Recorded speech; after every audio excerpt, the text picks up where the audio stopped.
You're on the Six Screens Telenetwork, earning the reputation of giving all the right ingredients, uninhibited, in exposing the hard, cold facts about the Watchtower Society. And now, in Disney.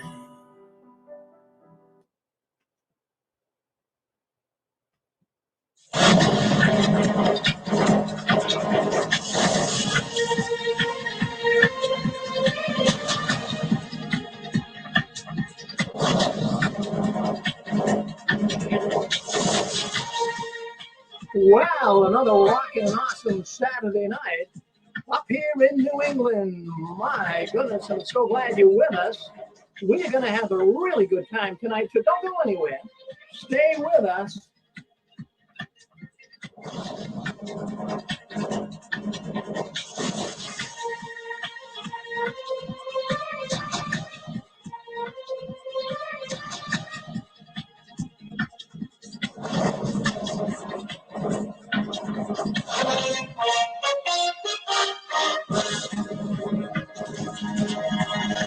Well, there we have it. Hello, everyone, and welcome in.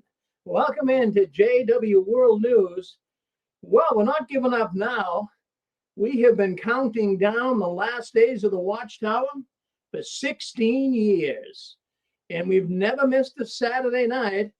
And just to give you an idea, 16 years, every Saturday night, we've had like 832 programs here with JW World News. And we are here because you are here. And if you heard that program right before this one came on with Anne Marie and the people speaking up about birthdays, you've got to be shocked. This organization is heinous and evil. And we know it's nothing more than a cult. And it's hurting so many people. But the good news is many people are leaving. So we're here every Saturday night. We have been doing it for a long time, and it's working. If it wasn't working and we weren't having fun doing it, we wouldn't do it. But we love it because we're getting more and more callers coming in. We see our phone lines lighting up. We're getting a lot of comments on YouTube.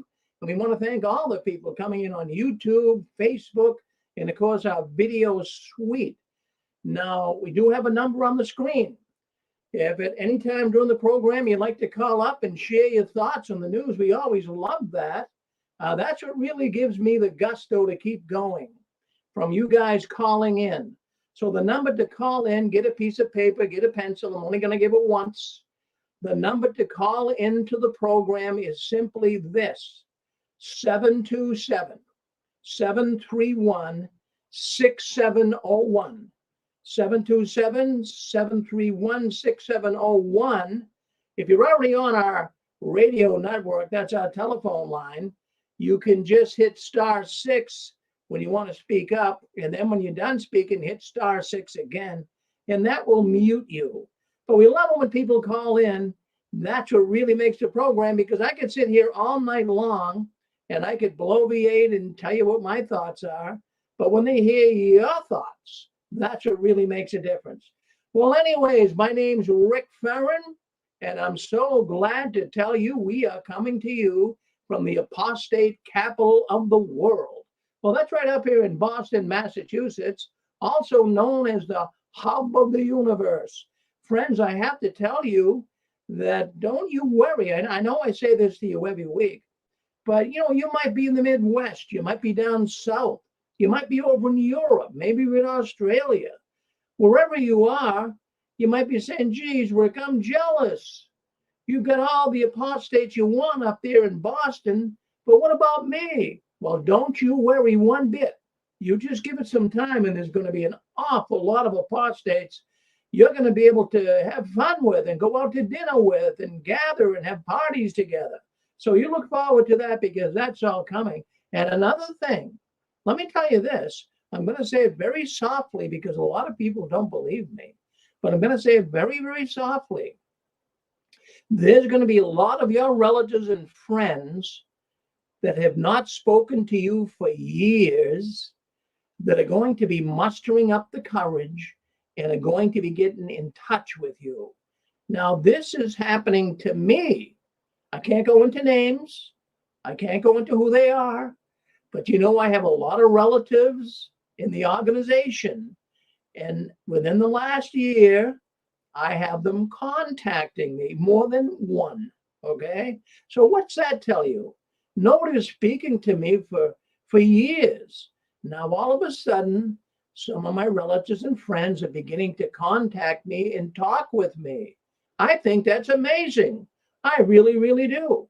And that's going to be happening for you too. Don't you think for 1 minute that all of your relatives and friends are so loyal, so committed to this debauched organization that they're going to just stay there forever. Maybe some will, but you're going to have some of your relatives and friends that said, that's it. I've had enough. I'm not going along with all this baloney anymore. And you're going to be in good company very shortly. So you just wait for that to happen. Wait for that to happen because it will happen. I know it will happen, not just with me, but also many people that I've been in contact with, that's happening.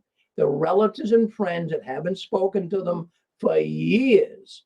Well, all of it now, the sad part about it, just think how difficult that is if you haven't spoken to someone for, say, 10 years, 20 years, even 30 years in some cases. Now, I want you to think how hard that would be. You were shunning maybe your son, maybe your daughter, maybe your cousin, whoever it would be. Imagine you were shunning that person for so many years. How do you reunite with that person? That has got to be an emotional hurdle to get over, right? How would you do it? You'd have to think about it. I don't think you would do it on the wing. You'd have to say, now, let me see, what am I going to say to him? I haven't spoke to him for 20 years. How do I do it without, is he going to be mad at me? Is he going to lash out at me and tell me to go fly a kite? Well, what's he going to say? Or what is she going to say? Well, we're going to be glad, aren't we? We know it's hard on them. It's been hard on us, but they're going to have to eat some crow, but let's not rub it in their face, okay? Let's just be nice to them when they do call us, because they will be, and say, well, that is awful nice. I'm glad you could see what I tried to tell you for so many years. And then don't rub it in that they wouldn't listen. You don't have to do that. Just say, I'm glad you're finding out what the Watchtower is hiding behind. And thank you for coming and contacting me. You made my day. Tell them that. That's what you want to tell them. Boy, I'll tell you, isn't it wonderful? Isn't it wonderful that we are out? We have so many PMOs in here tonight. That's an acronym: physically in, mentally out. So that's a PMO. You guys know, and I know I'm preaching to the choir, but some people don't. They write me and say, Rick, what are you talking about, PMOs? What is that? So I'm telling you, a PMO, it's an acronym for person of Jehovah's Witness who is physically in. In other words, they're going to the meetings, they're getting their time in a perfunctory way. Yeah, they're just going through the motions. They don't want to be one of Jehovah's Witnesses, but they're going through the motions because they know what happens when you say, that's it, I want out. Oh, I'm telling you, but the good news is, they're getting out. Many are getting out. We're going to be talking about that tonight right here on JW World News, excuse me. But we're glad you're with us. Boy, I will tell you, and happy Mother's Day. Well, that's tomorrow, right? Happy Mother's Day. And we all know that the Jehovah's Witnesses take a very weird position when it comes to celebrating Mother's Day. In fact, it's foolish. It's outright foolish. In fact, I would say it's ungodly. I would say it's satanic. Now, Satan is behind Mother's Day. Did you know that? Did you know the devil doesn't like Mother's Day? Well, I think you might have heard that before. But according to Rutherford, well, who's Rutherford? Well, he's the second president of the Watchtower. And back in 1931, he wrote a book, and the book was called, and still is called, Vindication. Mother's Day was first observed in 1914. Did you know that? Well, that's a very marked year in the world of the Jehovah's Witnesses. Yeah, in fact, Satan's world kind of came into existence. He was thrown out of heaven and he showed up here on planet Earth. And according to the Vindication book, one of the very first things that he did when he showed up on Earth with his hordes of demons is they had to throw a wrench into Mother's Day. Yeah, I mean, I think there's bigger fish to fry than mother, right? So they threw a wrench into Mother's Day, saying that when you celebrate Mother's Day, you're bestowing a special honor and even worship upon mothers. And you will be doing that, and you'll be turning people away from the worship of God. Can you believe that? That is absolutely nut stuff. It says the father is Jehovah God, and the mother represents God's organization. Well, how many times when we were in did we hear that mother organization? Mother doesn't want us doing that. Well, they refer to the organization as mother, and they wouldn't mind you showing honor to mother organization. But to get your mother a little cupcake or a box of chocolates on Mother's Day, well, that would be something that would be totally against God, Jehovah. I'm going to read you something. I'm going to do this, or I'm going to read you something that you'll find very fascinating. As a matter of fact, it's on a website by a former Jehovah's Witness, and the website is avoidjw.org. And there's a person that wrote a little blog in there called Mother's Day. Is it creature worship? I would love to read you a little bit of what the Vindication book says. You're going to be flabbergasted. When you hear this, I want you to kind of just settle down, because when you hear it, you're going to get mad. Because I did. I really got mad. We only have one mother. And I don't care how bad your mother is. That's where you came from.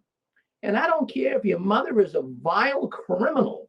You got to have some feeling for your mother. You only have one mother. She's the one that brought you into the world. But get a load out of Rutherford in what he was saying in the Vindication book. Listen, this is what it says.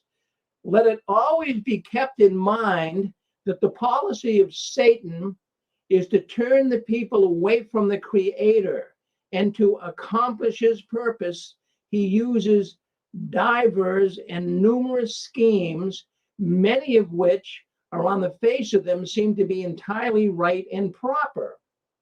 Right, like Mother's Day. I mean, he's getting into it. So he's telling you, first of all, well, on the surface, it sounds right. It sounds proper. But is it really? And then he says, God commands, honor thy father and thy mother. He did not command, however, that the father should be excluded. The father represents Jehovah, from who comes every good thing, while the mother represents God's organization, used for his special purpose and glory. Satan would turn the people away from this beautiful symbol. Yeah, the beautiful symbol of mother organization. What a marvelous, beautiful symbol. So he says that the father represents Jehovah, the mother represents the organization. And it says Satan would turn the people away from this beautiful symbol, and therefore from God, and cause them to disregard the word of the Lord. This he did in a very subtle way, by organizing what in England and America, the chief countries of Christendom, is called Mother's Day. Can you? I can't believe what I'm reading. I'm beginning to fume. So he's making Mother's Day such a bad thing. This is just a terrible thing that America and England, for the most part, go along. Great Britain and Europe, they go along. And this is all wrong. He says the day began to be observed in England in 1913. That same year, the United States Congress, by resolution, made the second Sunday in May of every year a national holiday dedicated to the memory of the best mother in the world, your mother. And then Rutherford writes, that sounds nice, right? And on the face of it, it looks nice. But is it sincere? Well, of course it's sincere. Of course it's sincere. You love your mother. Well, what is he saying? It's not sincere. So he says it's nice, it's not sincere. So he says, and what is the real purpose? What is the real purpose? Let me just, what is the real purpose? I got to scroll down a little bit. I'm sorry. Just give me a second. What is the real purpose thereof? Do the men of England and America love their mothers better since 1914 than they did before? The best mother in the world, everyone knows is not true. Well, don't we all say, growing up, and even today, we would always say, we had the best mother in the world, right? Many of us say that. The so-called Mother's Day was observed in America first in 1914. As we know, that's when it started, the very year that Satan came into existence here on earth. All right, we talked a little bit about that. But isn't that disgusting, what they're saying here? That really it's a bad thing to do, and you're showing honor to the mother. So let's just go on a little bit further. To induce the people to bestow special honor and worship upon mothers would be one step toward turning people away from the worship of God. So if you buy your mother a little card, some roses, or maybe a box of chocolates, when you're a Jehovah's Witness, see, that would be bestowing special honor, and that would be turning people away from the worship of God. Do you believe that? Is that foolish or what? So we see this even today. The Watchtower really hasn't changed its position on this. They still look at Mother's Day as creature worship. So, even though Rutherford does say Mother's Day, it seems harmless, and it seems like it would be good, but it says that, Jehovah's people should recognize that Satan's subtle hand is at work if you celebrate Mother's Day. How sick is that? What do you think? You want to say something? You're on with us. Go ahead. Yes. Yeah, Rick, Mother's Day is it's not creature worship. It's just showing your love and respect for your mother. And a lot of families, what they'll do is they'll take, mom out for brunch, and they have it as it's a family day just to show her, how much the family really loves and respects everything that she's done as the mother of the family. And, Rick, even God says in the Ten Commandments to honor your mother and father. That doesn't mean you're worshiping, you're just showing respect for them. But this organization has to just twist everything and make it so ugly, Rick. It is. It's very sick. If you don't worship the organization, then, they consider everything evil. And it makes me so angry, Rick, and because it's so dysfunctional. It really is. So, I hope everyone has a wonderful Mother's Day tomorrow, or even this whole weekend. I really do it. Celebrate both days, Well, I'm glad for your positive attitude, but it really makes you mad.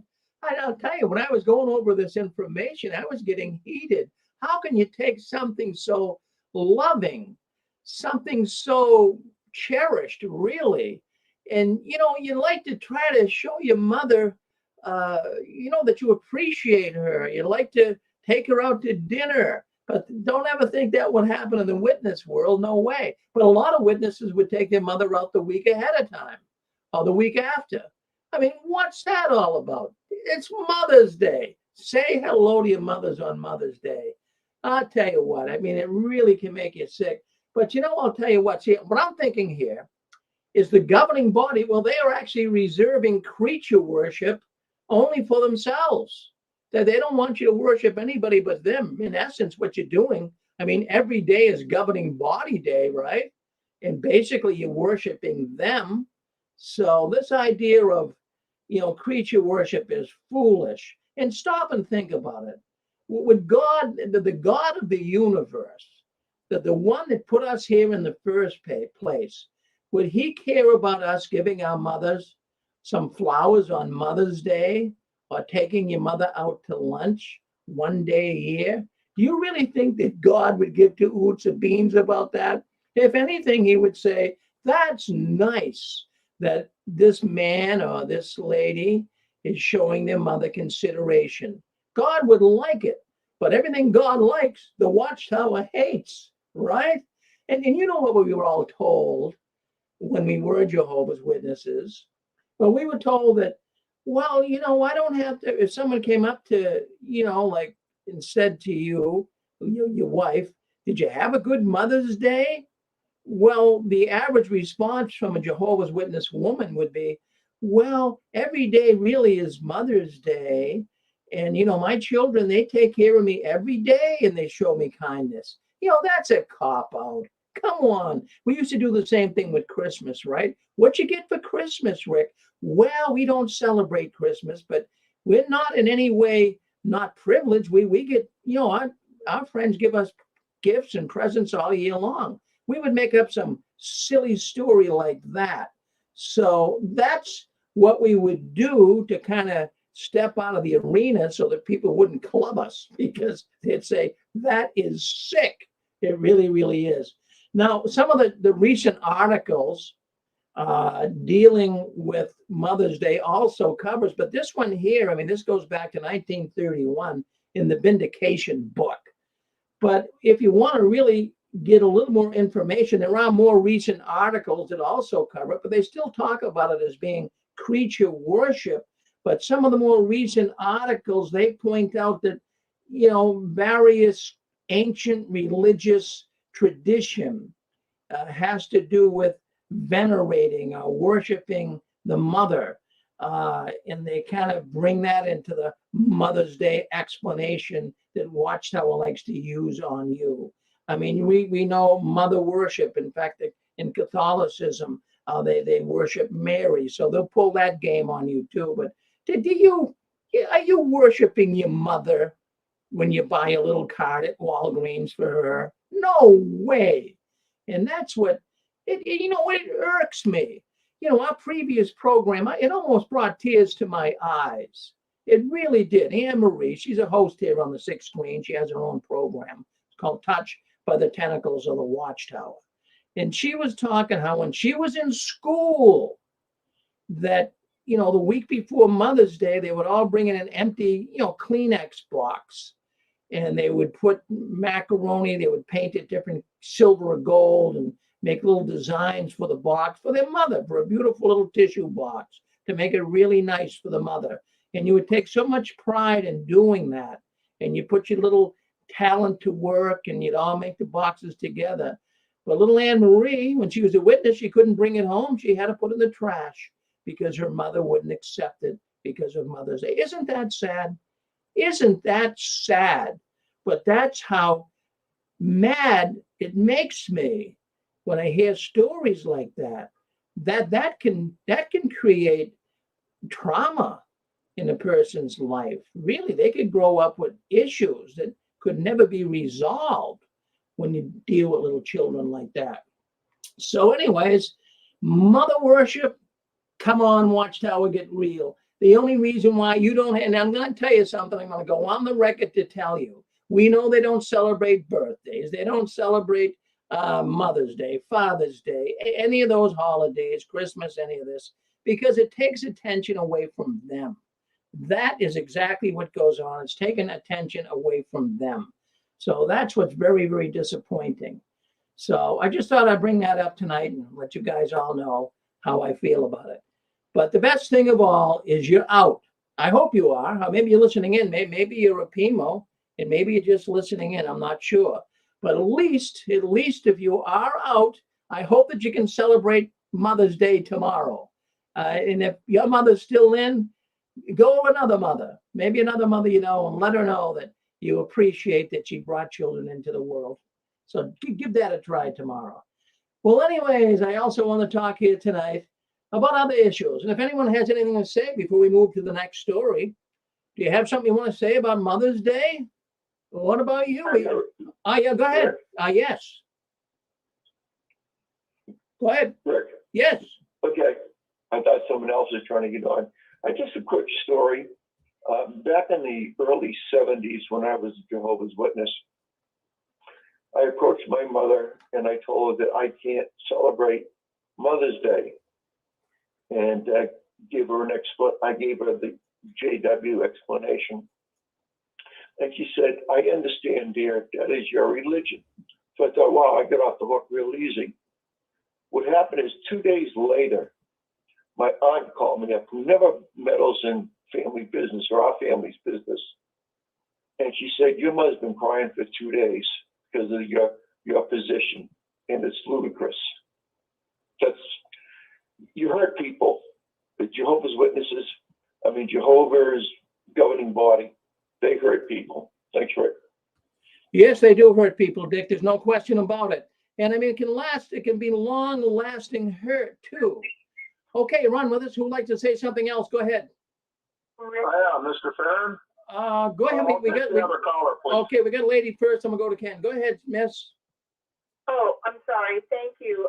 In referring to creature worship and the mother, it's like it's one way if it benefits the Watchtower, and it's another way if it takes away from glorifying the Watchtower. I can't tell you how many times I remember sitting in the convention hall, especially at circuit assemblies, and they would talk about our mother, Jerusalem above is our mother, and we are free, and all that stuff.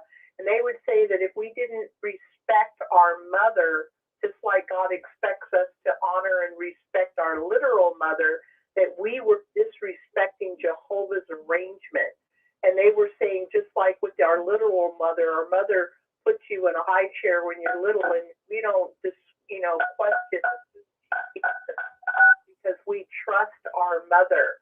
And, they basically said the Watchtower organization is represented by Jerusalem above, who is our mother. So that is like creature worship. But we can't honor our own mother in one day saying, "Mom, we love you. Here's a card. Here's a flower. Here's a gift I made for you. I'm so happy you're my mom. I love you, Mom." We're not allowed to say that. But yet when it comes to worshiping them, the organization, as our spiritual mother, oh, they're all over that one. Thank you, Rick. Well, absolutely right, Anne-Marie. It's just absolutely despicable. Ken, what do you have to say? Oh, yeah. Just to reiterate, I want to wish everybody, the ladies, a happy Mother's Day. And I wish you well and wish you a lot of success and many more years of happiness yet. Yeah, it's really totally ridiculous and all that, how they call Father's Day and Mother's Day and all that, something of the devil and so forth. So that would mean that the mothers are of the devil. Now, does that mean the Watchtower Society's mothers too? Are they of the devil or what? It's total and absolute insanity, their religious beliefs and their doctrines and everything like that. It's just totally preposterous and so forth. And I don't know where it's going to all end, but it sounds worse. The Watchtower Society sounds worse than your worst nightmare. Yeah, it does. And it does disturb you. And it's life is hard enough, Ken. Life is hard enough for people. Look at yourself even. You live up there in northern Michigan. You work hard. You try to make a living, try to live life decently. Life is hard enough without having a religion that's supposed to offer comfort and hope to people, and then give them a feeling like, wow, of self-worth, and make people feel good. That's what religion's supposed to do for you. But the Watchtower does just the opposite. They destroy you. They take every little joy you have in life and tear it away from you. Yeah.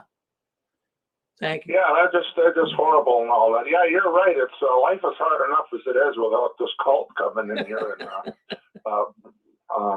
Yeah. running everybody's life and so forth, and putting themselves above the laws of God. They put themselves above the laws of land. Wasn't it mentioned just a while ago here? Somebody said that their book says you to honor your mother and father and so forth, and they're saying that you can't even remember them on Father's Day or Mother's Day.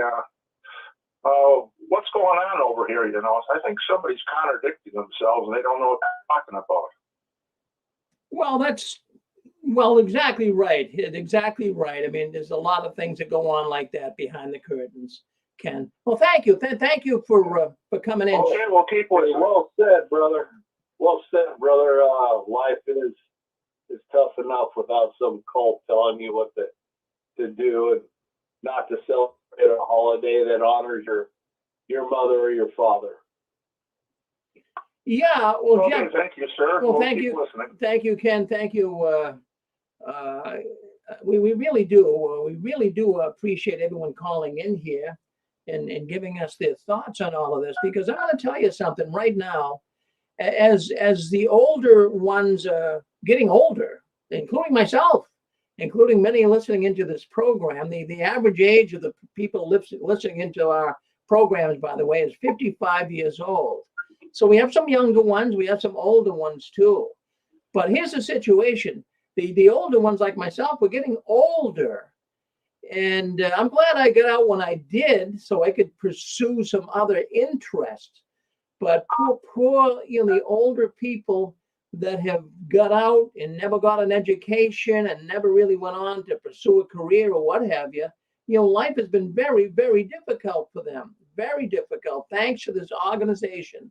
This organization has hurt so many people. All right, let's take a look here. I just want to make sure my computer crashed, one of the others, but I always have a backup one going. But I do believe there is sound now. We lost sound on the suite, but we do have it back now. So just trying to engineer some of this stuff as we're doing our program. Well, I suppose we can move on to the next story. We got a lot to talk about here tonight. And it's concerning money again. And just in view of what I just said, many people are hurting because of listening to the Watchtower all of their life. They forewent college, they forewent a good career. But anyways, we all know that the governing body, till this day, they really take a stand that, the Jehovah's Witnesses never really asked for money. Yeah, that's right, but they're asking all the time. But their position is, oh no, we never really asked that. That's what Christendom does. The churches of Christendom, they ask for money, but we don't do that. Well, that's a bunch of baloney as well. And we know that even Charles Taze Russell, back in the 20s, the late teens, early 20s, he said, if we ever have to ask for money, then we will have to assume that Jehovah is not behind us. Because what he said back then is the people would give without asking. Basically, that Jehovah would make them give money without asking. But that's not the case today. The governing body is constantly. Yes, go ahead, Jeff.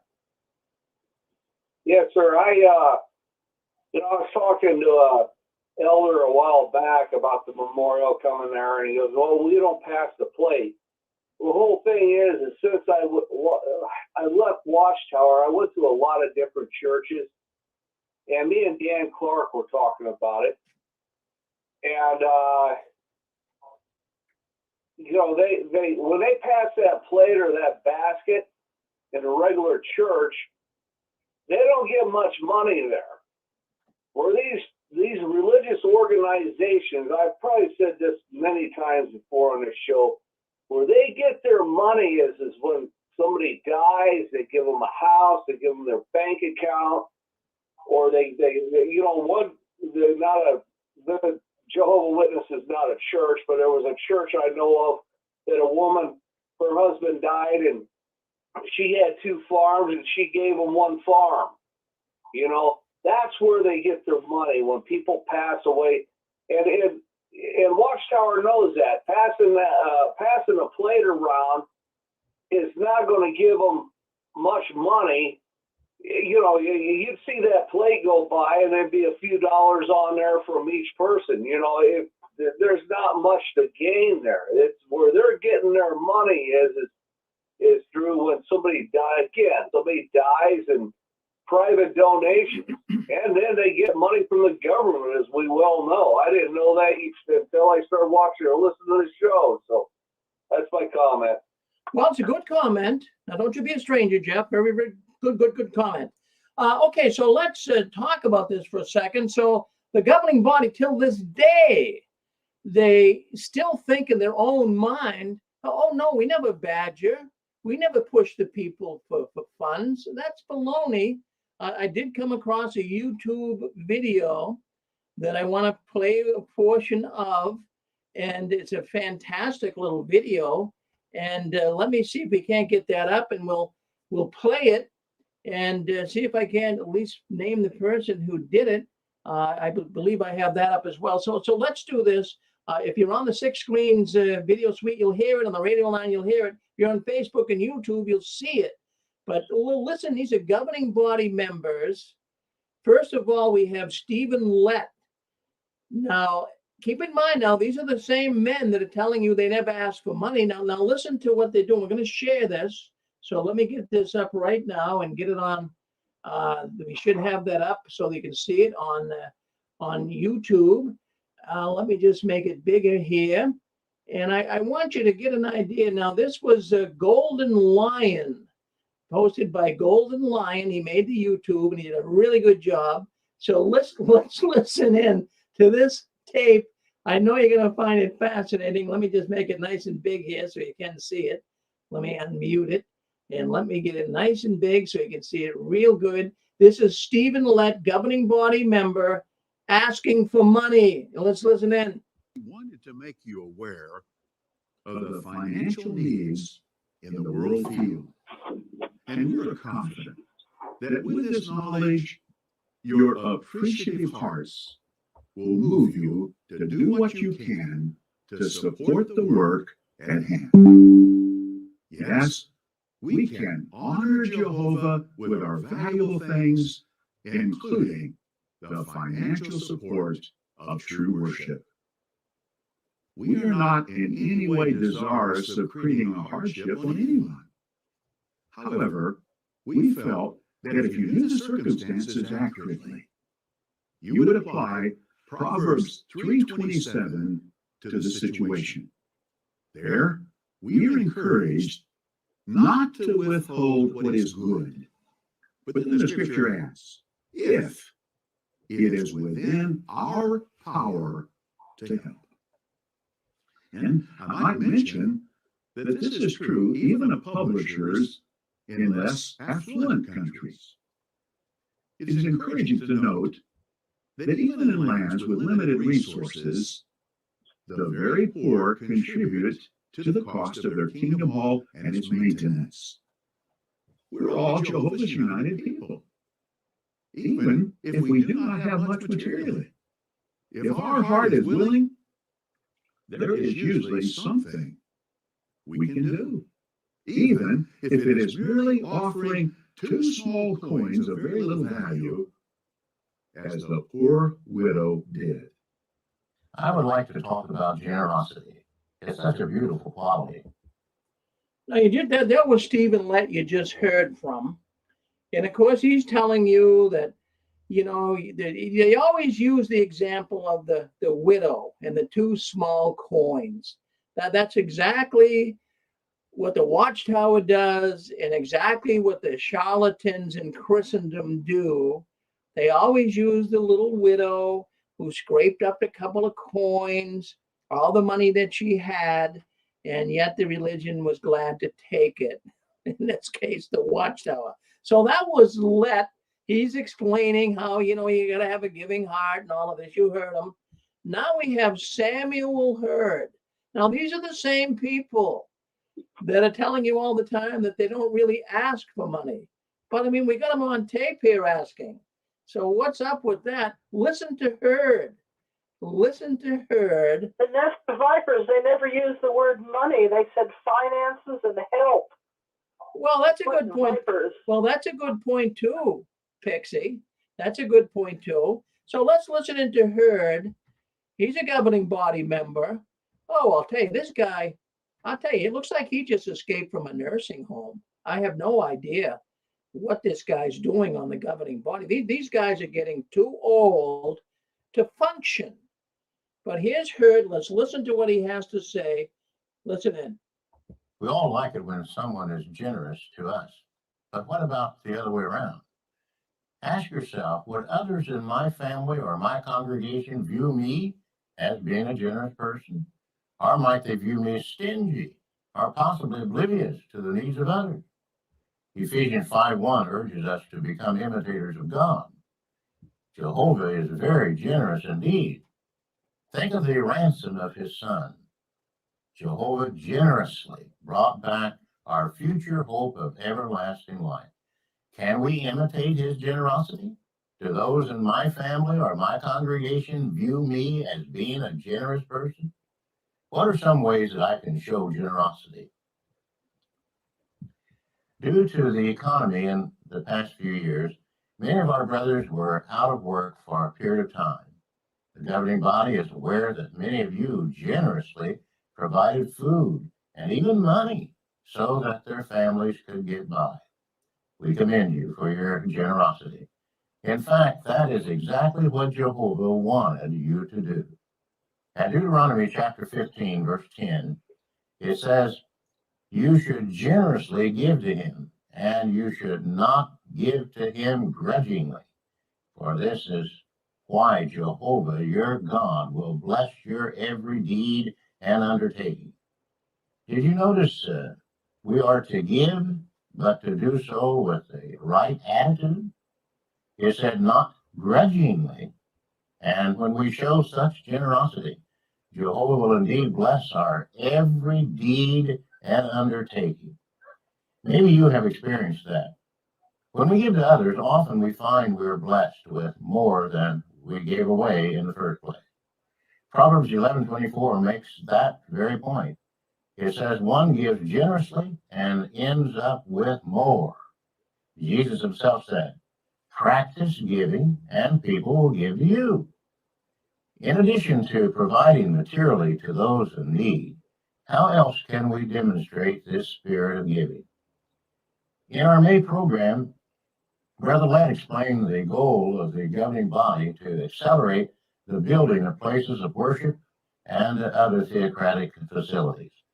We would like to take this opportunity to thank you for your generous response over the past few months and for your continued support of this all-important work. All right, let's stop right there. Stop right there. I want you to, how many times did he say generous? You know, it's not just, you know, could you kind of help us a little bit here? It's generous. And then, you know, reminds me of Michael Murdoch. We got a tape of him. He's on the Trinity Network, and you know him. He's a real religious charlatan. But, you know, Herd is saying basically the same thing, that, you know, if you give, you're going to get more back. Well, that's what a lot of these prosperity preachers say, right? You give, and boy, look at all you're going to get back. Wait, we got more coming. But this is not your, but it was our organization at one time. And, you know, one time I can sincerely tell you, I never heard a cry for money. You know, back in the 60s, 70s, 80s, in the 90s, they started getting a little more itchy about asking for money. But, you know, there was a box in the back of the hall, and that's one of the things that attracted me to the Jehovah's Witnesses is, you know, you could just, if you had a few extra dollars or you came into a little windfall, you could go back and put the money in the box. I thought that was that should be the way it's done. But the Watchtower has taken a quantum leap. Now let's listen in. I think this might be a little video, and then I'll kind of let you know what's going on here. So let's listen in. I want you to hear more here on Watchtower asking for money. Let's listen into this. The first thing that my middle son Jeff said, and he's been wanting a cow for 3 years. We just got him one probably about 2 weeks ago. And the first thing that he said when he heard that Dad was asked to leave next month to go was that he'd be willing to sell his cow for Dad's plane ticket. So we're very excited about any opportunity like this for Jehovah in this way, because we feel like that this building will stand into the new system, and it's a chance to have a part in something that is so special. And so we're pumped. I mean, we're ready for it. We have a cow for sale. The whole project of Warwick may be about building buildings, but it's the people that build them. Yeah, stop right there for a second. So here you have a family. The woman, the Jehovah's Witness woman, she's got 3 young boys there, and evidently they're farmers. And the boy's got a cow. He's got a little cow, and they're evidently raising it for to be able to sell it the livestock exchange. So, anyways, the woman breaks out crying that the little boy is willing to sell the cow. Yeah, his little pet, so to speak, so his father can go up to Warwick and build the facility. I guess he's going to take a month off. Isn't that something? I mean, really? This is. God, they're not taking just their ice cream anymore. No, they're taking a whole side of beef, Randy. Really? Hey, Rick? Yes. I'm sorry to interrupt, but it just seems like the Watchtower over the last, say, 15, 20 years has really been diligently watching all the televangelists and looking at other religions and taking notes and seeing what works for them and what doesn't, and implementing more and more the example that false religion has set for them in order to gain more money, more loyalty, more property, more free labor. Thank you, Rick. Well, thank you. Hey, Rick, this is Joey. Yes, Joey. Yeah, that comment that you made, this is a building that will stand into the new system. Well, that's what I thought too when I was working in that 30-story high-rise that's been sold twice. That is a bunch of crock. It's going to stand. They're going to build it, even if they build another Kingdom Hall. I mean, I can't even believe if they said that Samuel Hardin's up. Oh, we really ramped up our building and stuff. Give me a break, dude. Give me a break. I'm with you. Anyway, Well, I'm with you. When she made that comment, oh, this building will stand forever into the new system. Yeah, that's what I used to think too back in 1990. Yeah.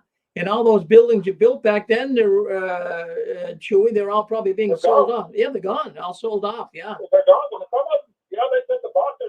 I got a deal on that Google last night. The Boston Hotel. Yeah. That's going in foreclosure. That's going. Somebody bought it. It's going in foreclosure. Yep. Well, there you go. I mean. Hello, Rick. Yes, go ahead, Constance. Well, I was going to say, for those of us who, were around back in the 70s, 1975 was the biggest gigantic fundraiser that Watchtower ever came up with, everyone thinking the end of the system was going to come, and they sold their homes and quit their jobs. And, we know how that all went down, and the new system never did show up. And now we're in 2022. But, they do have the online giving, like as the televangelists have, like Anne Marie said. But Rick, isn't it something? They're all about give me, give me, give me. But what did they do to help any of the Bethelites that they threw out on the streets? Or what about the brothers and sisters that were the last 2 years with COVID without any jobs? Maybe they lost their jobs, they weren't working, because of COVID. Where was the governing body as far as being able to financially support them? They weren't. It's all about them. It's all about giving your money to them, and they never do anything for their congregants, for their members. So, they are a bunch of charlatans. People should really wake up and see what's going on, because I think there's a lot of very sincere, loving witnesses, like that sister that you were saying. She got very emotional. But, people need to see right through all the BS, Rick, and all the lies of Watchtower. It's nothing but a real estate corporation, okay? And they're just sucking the blood out of people financially and every which way. So thank you, Rick. Well, I agree 100% with everything you said. And, I'm watching Stephen Lett asking for money. I'm looking at Hurd asking for money. And I'm just thinking as I'm watching this, if you muted the sound, if you just took and muted the sound, and could you actually get a straight face that these people are not con artists? To just watch their actions. These are con artists. Not even one of them comes across as a humble, nice going man. They come across as con men to me and to many others as well. And does the governing body know that God is against them using his name to scam innocent, hardworking people? Does the governing body know that? Yeah, well, go ahead. You want to speak up, sir? Go ahead. You're on with us. If you want to speak up, we can hear you in the background. What do you want to say, sir? You on? Go ahead. Speak up. Well, go ahead, Roland. You gotta come, Roland. Roland, you gotta come closer to the phone. We can hardly hear you. How about now? Could you hear me now? Closer. How about now? I mean, the closer the better. We got a lot of people listening in tonight. They want to hear what you got to say. So go ahead, come as close as you can. Speak up nice and loud. Well, due to the lawsuit, they're bidding money. So they're asking for money because they need a money transfusion about this time. That's what it is. They want us to give them a money transfusion because they're bidding money. Oh yeah, well, they're going through a lot of money. They got lawsuits and they're trying to build buildings. This big building up in New York. Yeah, I'm sure they're going through money like a drunken sailor, right? They're bleeding profusely. So how do you know this? How do you know? What was your name, sir? Roland? Roland, how do you know this? My name is Juan Cruz, and I'm an ex-Jehovah's Witness. Oh, Juan Cruz. All right, Juan Cruz. My name. So, Yeah. so you're an ex-witness. So what makes you think that these guys are corrupt? I've been looking into the history for the past 3 years, and trust me when I tell you, they're corrupt. Oh yeah. Well, we all know that. Hey, listen, I'm glad you could call in tonight.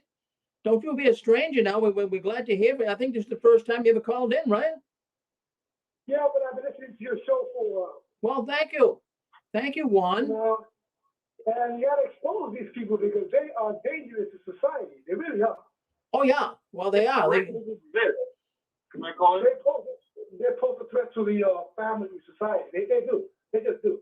Oh, yeah. Well, Juan, well, thank you for sharing your comments here tonight, Juan. Thank you very much. Don't you be a stranger now. Who's next on there? Thank you for letting me speak. This is good.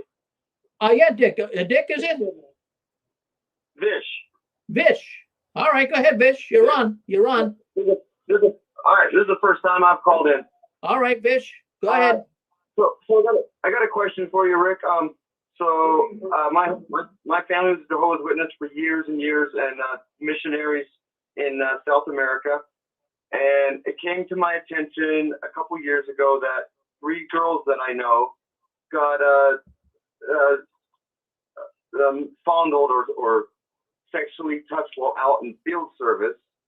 And one of them wants to come forward, but the other one died in an accident, and we can't get a hold of the other one. She's scared of not having the 2 witness, for the 2 witness rules. Do you know a good lawyer to call for this situation? Well, she was. Hey, Juan, if you would, Juan, just mute your phone. Hit *6 so you're not. We can't hear you. Go ahead, Juan. Hit *6. That'll mute you. Yeah. What you think, Juan? So what you want to do? You say this girl, was she molested? She was not molested, touched by a ministerial servant out in the field service more than once. Yeah. All right. Well, I mean, if she was touched in her private spots, then that would be molestation. She was a young girl. The ministerial servant was older. Yes, and so this happened in South America, and now he lives in the U.S. now. All right. Well, I'm just thinking that might complicate the matter where it was done in South America. that might be an issue. Vulcan's office could at least advise him. Yeah, that's what I was thinking, Pixie. Yeah, there's a man by the name of Erwin Zalkin, Salkin, Zalkin. He's out of San Diego, California. You can check him out. If you just punch in Zalkin Law Firm, San Diego, it'll pop up. And he deals with this type of stuff. I'm sorry, S-A-L, what was that? I'm sorry, did I say S? I'm sorry. I meant to say Z. Zalkin. Okay. Zalkin Law Firm, San Diego, California. He deals with cases where people have been molested when they were little. Yeah. Awesome. Yeah, He knows because all I about mean, Right.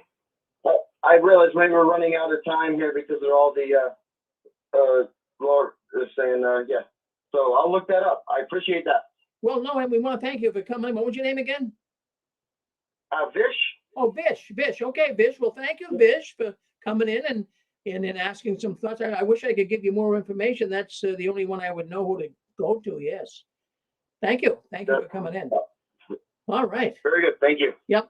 Well, there you go. See, we got new ones coming in. There's two new people right there. I'm going to tell you something. I'm doing the happy dance. We've been doing this program for 16 years. Every week, we are getting new ones to come in here.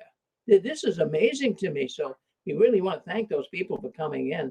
So, anyways, getting back to this money and how the Watchtower is scamming people. I'm gonna play this. I want to play it. There's more to it. We won't have time to go back again to it, but I do have something I do want to play to you that I know you're going to find very, very fascinating. Let me just get the clip up here so we'll be able to play it to you. And it kind of reminds me so much of the governing body. And as Anne Marie just said when she called in, that they're kind of duplicating or at least doing what churches of Christendom do on TV. You see them asking for money. Now, I want to just set the record straight here, first of all. Yes, I understand it takes money to run a ministry. And some ministries do need the money in order to do it. But some of them really take advantage of the poor people. So that's who I say are charlatans. Obviously, it takes money to do anything. But I'm going to play a video here. You might recognize this guy. I look at this guy as perhaps the worst possible preacher on TV that would be asking for money. This guy is a con man and a half. And it's reminding me the Watchtower governing body members are reminding me of the same thing. So I want to see if we can't get this guy up because I want you to hear him. And let me just, okay, right here. Let's share it. I want you to hear it. If you're on our radio network, you'll hear it. You're on YouTube and Facebook, you will see it. Let me just make sure I get the picture nice and big. Now, some of you guys have seen this guy. His name is Michael Murdoch. He is unbelievable. Let's listen in to Michael. I want you to go to the phone, dial the number on the screen, and simply say, I'm one of the 1,000. I'm going to faith in somehow in 90 days, $1,000 seed. You may already have the 1,000. It may be something you put aside for retirement or a college or a vacation. You may have put some money aside that nobody knows about, and God's given you a picture. It may be in the bottom of your closet, maybe in a sock, maybe between your mattresses. It may be an account that nobody knows about, but you and God. That's not your harvest. That $1,000 won't get you anywhere until God touches it. Everything. In fact, I have a feeling that somebody watching me right now, I have a feeling that somebody that wants a credit card debt wiped out, that if you'll use your faith as you sow the 1,000 on a credit card, as you use your faith, God's going to wipe out your credit card indebtedness. It is done. In Jesus.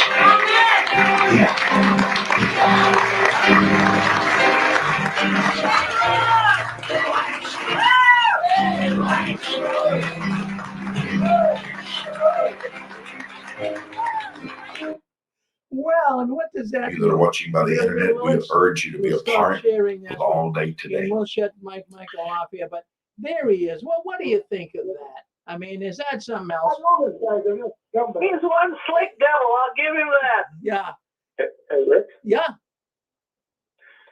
I know that guy. I've watched him on TV, and he's pathetic. He's selling books too and videos, and the guy's just a scumbag. I just want to mention to the audience that the Watchtower made over $1 billion. That's what it be. And do you think they could give it some of the brothers and sisters that are out of work? They'll never do it. And another scam they used to pull off, and maybe they still do, is questions from the readers. And one of the questions goes like this. Dear Watchtower, I have a home and 3 cars, and I'm in my 90s. How can I donate it to the Kingdom Hall? To the Watchtower? They wrote that. They sent in the question, and then they answered it. But they placed the idea in everybody's brain that when you get elderly, you better stop, take a will out and make sure the Watchtower gets it all. Thanks, Rick. Well, thank you, Dick. Yeah, no, that Michael. Hey, Rick. Yeah, go ahead. Yeah, Rick, this is Jeff. That's what this gentleman just said. Now I was talking about passing that plate where they don't get these regular churches, Kingdom Halls or witnesses don't do that. But what I'm trying to get at is what this gentleman is talking about. That's where they get their money. Their big money is when people have it in a will. They get a house, they get a farm, they get bank accounts. I've already said that, but I can't say it enough. That's where they get their money. Well, they get their money from a lot of places, but that's one of the places they get a lot.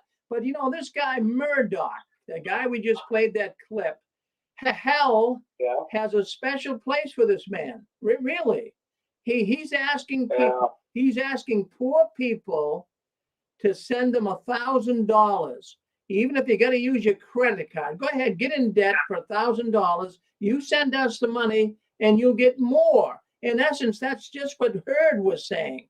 Governing body Hurd was saying the same. That's prosperity gospel. That's priceless. That Murdoch says it's in the back of your closet somewhere, and God knows about it. So give it to us. I'll tell you what. The witnesses will be even scarier if they get somebody good looking and slick like Murdoch. The day that the old guys die and they get some good looking guy up front, watch out, because it'll be Jim Jones. Well, wait a minute, Pixie. You don't think that Murdoch's good looking, do you? He's like the devil himself. He looks like the devil himself. The man has, charisma can be good like Elvis or evil like Murdoch. That man's got a spirit around him. Oh yeah, when I see the difference is the governing body is a council of popes that look real old. If they put some good-looking brother on camera, they don't know the power of that yet. And when they do, that will be scary, and gullible sheep will be like the slaughter. Oh, geez, don't give him any ideas, Pixie. Don't give him any ideas. My goodness. Hey, Rick? Yes, go ahead, Brian. Oh. Yeah, go ahead, John. Go ahead. Yeah, you know what? It's always funny to see the witnesses. It's always funny to see these mega churches asking, we need you guys to donate a little more. God needs our facilities to have gold toilets and a $45 million jet and a little bit of real estate. Like, it's ridiculous. I mean, this is like criminal behavior, in my opinion. Have anybody heard of $1 Excuse me, Juan, you have to. It's worth $40 billion. I wonder if they do have a jet. The Mormon Church would at least give me a can from their own peaches. The witnesses should grow some peaches and hand out cans of peaches. Hold it. Yeah, we have heard of him. You'll have to come in kind of a little more audibly, if you would. Just kind of mute yourself, Wami, because we're getting a lot of background noise coming from your phone. But you can come in, but just kind of do it audibly, okay? And you have to cover your phone when it's unmuted. Okay. I have to cover what? Cover your phone is a microphone one. In other words, it's picking up sound from your phone. Okay, so you have to, if you're not, we're picking up sound, we're picking up background noise from your phone. That's on your TV. That's your station. That's what? That's your station. I'll turn it off. Hear me now. Yeah, keep that off. Don't keep me on there. Okay, fine. There's a guy called Crespo Dollar. Oh yeah, yeah. He's asking for $65 million to buy himself a jet. Well, I hope you're not giving him anything. Yeah, right. Yeah, right. Sure. Can you believe this guy? Oh no, I can't. You know, this guy's not asking for $65 million. I'll tell you a secret about Crespo Dollar. I know the man that trained him. I call him Creepo Dollar. I'll tell you a secret about him. He was an entertainer. He was an entertainer. He was trained as a mind reader and an entertainer and a comedian before he became a preacher. And the man that trained him was nearly in tears with me at lunch one day and said he's using his talent in the wrong way. But he got gazillions of money. Oh, yeah, he does. Okay, listen, what we're going to have to do, I'm going to have you kind of let it cut it loose here for a few minutes. We got a lot of people who want to come in and talk. So kind of hang in there. We'll get you on, though. I mean, I want to get you on and talk a little more, but we got so many people. We got a jam, and we got more people coming in here. Yeah. Yeah, we had, well, let's go back to, we had the fellow from Toronto. Was that Brian? Yeah. Braden, I'm sorry. Yeah. Braden, okay. You were up there, so let's go back to you. Okay, go ahead. Yeah, what I was just going to say is, like, these mega churches, it amazes me how people can fall for this. Like, with all the tools that we have in modern society to research and to look at these people, and I think to myself, how are these people? Some of them are probably very intelligent. What are they doing there? Like, how does somebody pull them in like that? And I said the same thing to my aunt when it came to, you know, the beginnings of the Watchtower. Charles Taze Russell was a very charismatic individual. That is the first thing that every cult leader needs, actually. Somebody who is, well, I mean, technically, Charles Taze Russell did start a cult, and we were in a cult. So,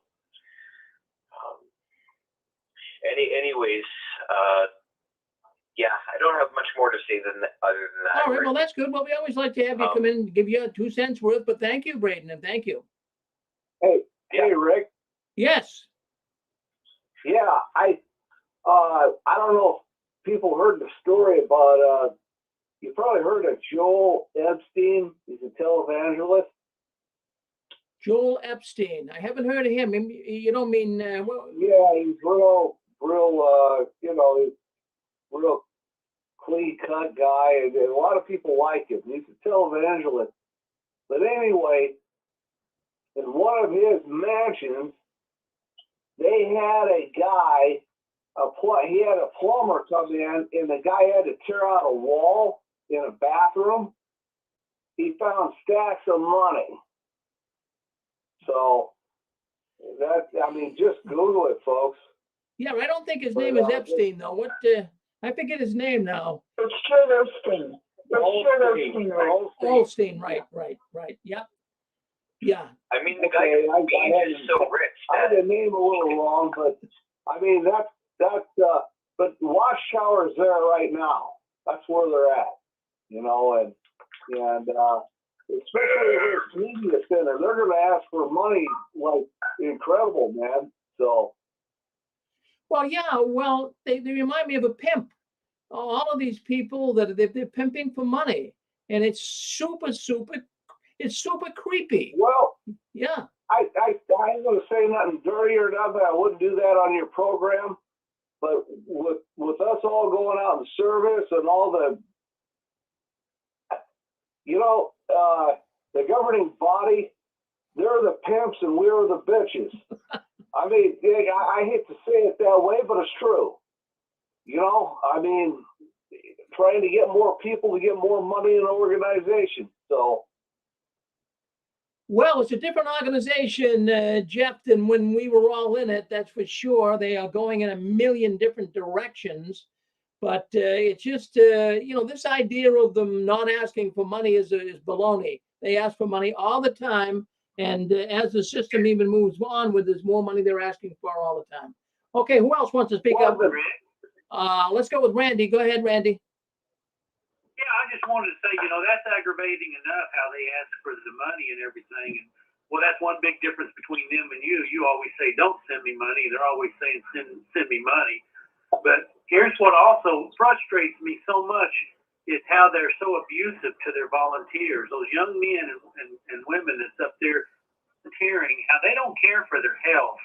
I mean, they don't give. I mean, if I had free labor, I'd give them air conditioning. They don't even give them air conditioning.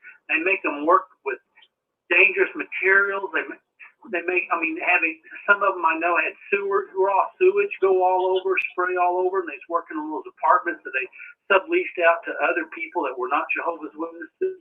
That the Watchtower was subleasing to them and making money. They did all that contaminated stuff. And I just learned something here last week that happened back in the 70s. It's really got me aggravated. They caused a lot of our brothers up there to go deaf because they would not buy them hearing protectors, and they come along, and you may have heard this story. It was in a book that I just found out about. But they told them, here's a letter from Dr. Dixon here, that hearing protection can cause ear infection, so don't wear it. Because people started asking about, well, hey, should people have hearing protection, and why do some do not? Well, at crossroads, they either had to spend money to buy hearing protection, or they just tell them not to wear it, give them the imply to them not to do it, and then that was, or the directive, the unspoken directive, do not wear hearing protection. And a lot of them lost their hearing because of that. That really aggravated me. This book I'm talking about, you guys may have heard of it. It's called The New Boy. It's a brother that wrote it that was a Bethelite up there. It is funny, it's hilarious, but at times it'll get you it got me so angry. My daughter was reading it to me, and I said, Andrea, I can't take it anymore. I didn't know that. Don't read anymore. I got to have a break. Well, I have heard of the book. Yeah, I have heard of it. Well, maybe we can get him on. I'll check it out. Maybe we can get him to come on the program here and talk about the book. That'll help him, sell some I called him up and talked to him. His name's Keith Casarona. He's out of Sedona, Arizona. He has a winery up there now, or winery tours, and really nice guy. I called him, talked to him for a few minutes. I said, I just wanted to introduce myself and tell you how much I appreciate your book, and especially since he knew some of the people that I knew about. Here's the sad thing is, a lot of those brothers were forced to suicide because of the leaders, how they would not let them change their job positions. They made them scrub toilets 7-8 hours a day, and they'd run away, and they'd be talked hateful to by their parents, made to come back, and then the president at Larson would just chew them out and say, your parents are ashamed of you, Jehovah's ashamed of you, and you just need to stay here and serve out your commitment. And one of them ended up jumping off the building and killing himself. And can you believe one of the brothers says, oh, I'm glad he jumped off the back, because we don't need that bad publicity had he jumped off the front. Boy, oh boy. No, well, I'm going to tell you, they don't care one bit about your health, Randy. And that's bringing me to the next story. It's a great lead in here. And I wanted to bring it up tonight that, a lot of the witnesses are going back to the meetings, and many, many Jehovah's Witnesses are coming down with COVID. Now, look, I want to go on the record to tell you, I'm not like this big, scary guy about COVID. I know it exists. I think it's kind of exaggerated. but I am getting reports coming into the 6 screens. People have been writing me. I got a letter this week from a woman that says in her congregation, they had to shut the congregation down because a lot of the people, a good many of them, came up with COVID.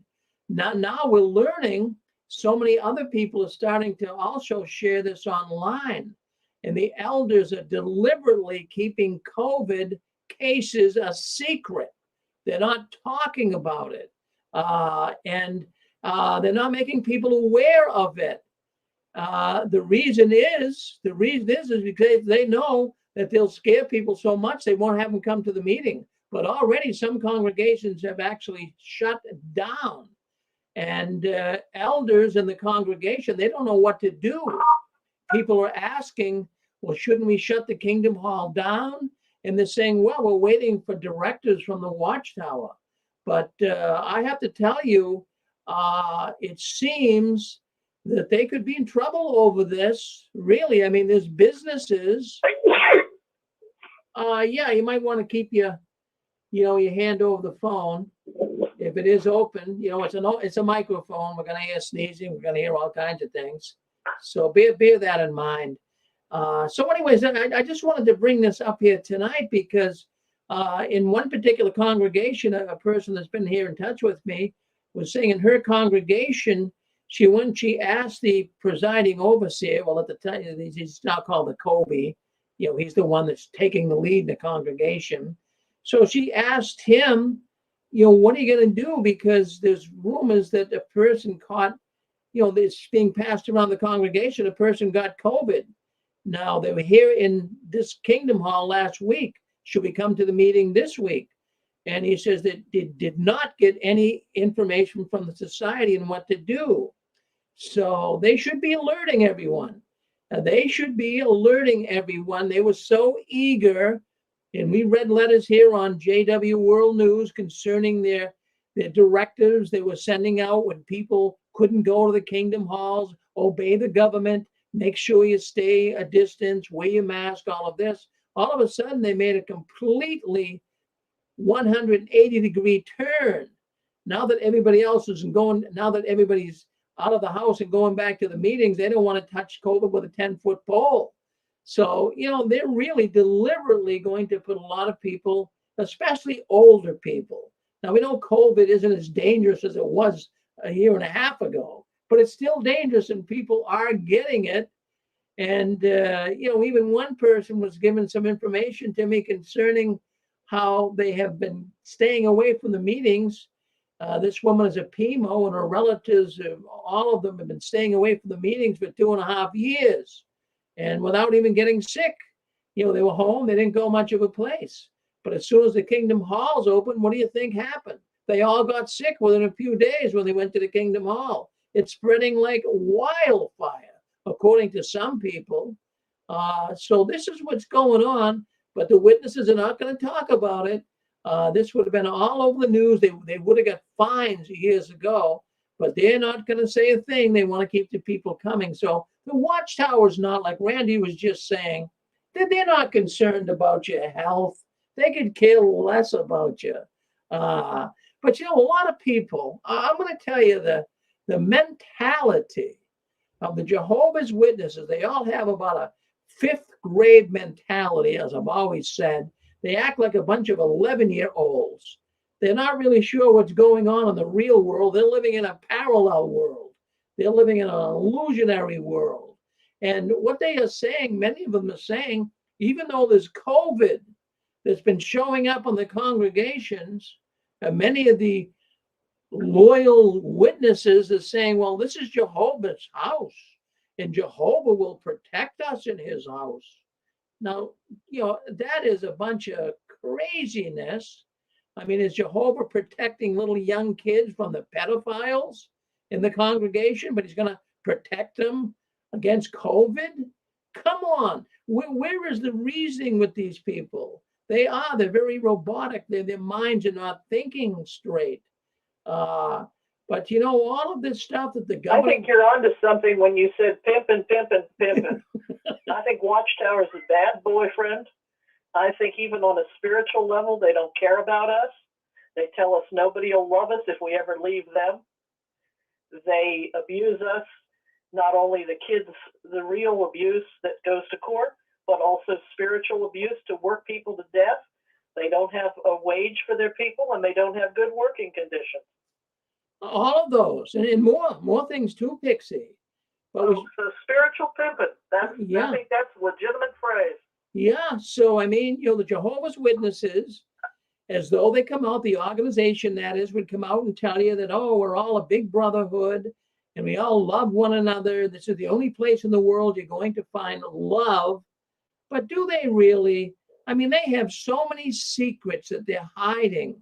They got that secret elders book. Well, why should we be surprised when they wouldn't even want to report COVID in the kingdom halls? Why would we be surprised? They have secrets all the time that they hide from us. They're hiding pedophiles as well, as we say. So, we're finding out now that many of the Bethelites are still being urged. They're still being urged to take more COVID shots. They're still being urged to take more COVID shots.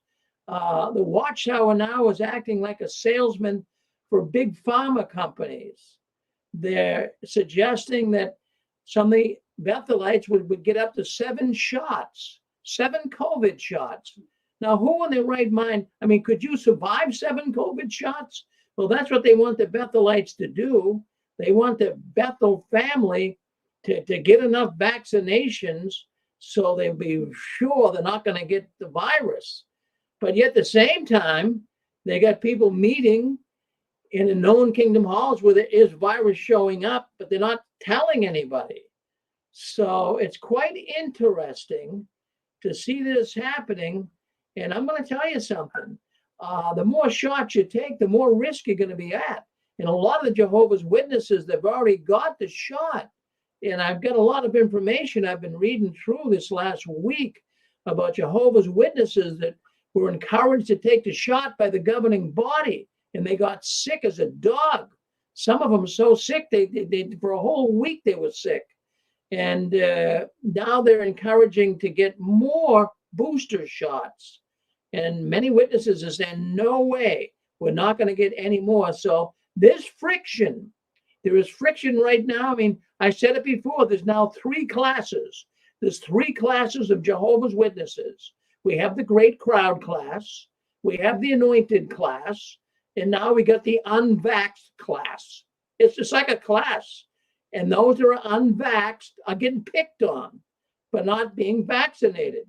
And so they're going to blame all these unvaxxed ones for causing all of the COVID outbreak in these kingdom halls. It's going to be a nightmare. And it's getting worse. Hey, Rick? Yes.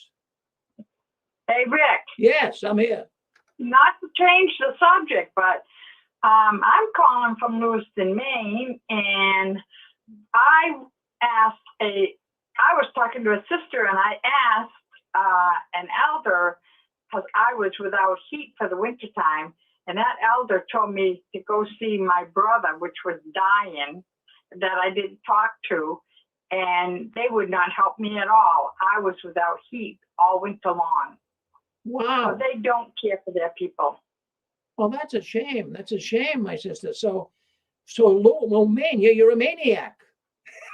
Yes. Yeah, I know. I'm kidding with you, but that's what they call them, because I have a sister that lived up there too. I got a lot of relatives in Maine. So you're calling from Maine. I think this is the first time you called in? Yes. Oh, well, thank you very much for coming into the 6 Screens tonight. My goodness, good to have a New Englander on board. So yeah, you kind of ran into dire straits this winter. It was hard to have heat in your house. I mean, heat is expensive, as we all know. And I mean, it must have been cold, especially up there in Maine. So yes, it was. So nobody would help you. And did you have none of the brothers or sisters? Or what do they elders? What do they say? Just go to your brother and have him help you. Yep. And another thing that happened is, I don't want to take over the show, but I had a tree fall on my house and did $20,000 worth of damage. Wow. I had an elder working on my house. And in between him working on my house, he was helping other people for free. and he was sending his cronies over to work on my house, and they made less money, and he claimed all the money. And it was over a year. My house never got finished. I had to fire him and hire what they consider a worldly person that got it done within a day. And this was an elder. Did you, you're not a witness now, are you? I am a P-I-M. You know what they say? Oh, Pimo. You're I'm a on my Pimo. way out. Well, welcome to the Yeah. club. How long has this been going Yeah. on? How long has this been going on? The only reason I'm staying in right now is because I have a close friend that says don't ever leave because she doesn't want to be alone, and we've been close. And I've been hanging out for that, but I haven't attended any meetings and any phone witnesses, nothing. So I'm pretty much on my way out. I just have to tell them, or I'm trying to fade. My son has been disfellowshipped because he got divorced. He married his sister 4 months, and she took him to the cleaners. She's reinstated within 2 months. My son's been a year now, and they don't even look at him. It's so unfair, isn't it? So unfair. Yeah. So what got you thinking? I mean, you sound like a woman that at one time was pretty straightforward and loyal to the Watchtower. What got you thinking otherwise? Well, my father was an elder, and he passed away. My husband was an elder, and he passed away. And now I've been watching YouTube and listening to Lloyd Evans and different ones, and I've been doing a lot of research, and now I know a lot of the stuff they're teaching is not true because I've been looking into a King James Bible, and it's nothing like the one that Watchtower has. And I've been listening to a lot of people, and now I'm saying I'm pretty much out now. It's a cult. It's a cult. Well, thank you very much. My goodness, you made my night. I love it when we have new ones calling in. We had one call in. He's new tonight. And then we had the other fella call in tonight. Vish, his name is. He came in tonight. And can I ask you your name? You can use a fake name if you like. Sure. No, I don't have a problem. My name is Chantel. Chantel. I always like the name Chantel. That has a nice ring to it, Chantel. Well, Chantel, thank you very much. I do see Lewiston, Maine showing up here from time to time. I says, well, that's a New Englander. So thank you for calling into the program tonight. Thank you, Chantel. And you're so kind, and I enjoy your program. Thank you. Well, thank you. Well, there you go. I mean, what do you got? This is something else, isn't it? Listen, all the people, all the PMOs coming out of the organization, coming into the program. I mean, what gets better than that? Does it get any better than that? Would you rather be watching Michael Murdoch? Would you rather be watching Jay? No. Would you rather be watching Jay? Yes. Rick, you cracked me up. Oh my God. I was just saying this is constant. It is so great when new ones are calling in because, Rick, we know they're listening in silence, but they're taking it all in, which I think is so great. I just have to say, Rick, back to the COVID thing.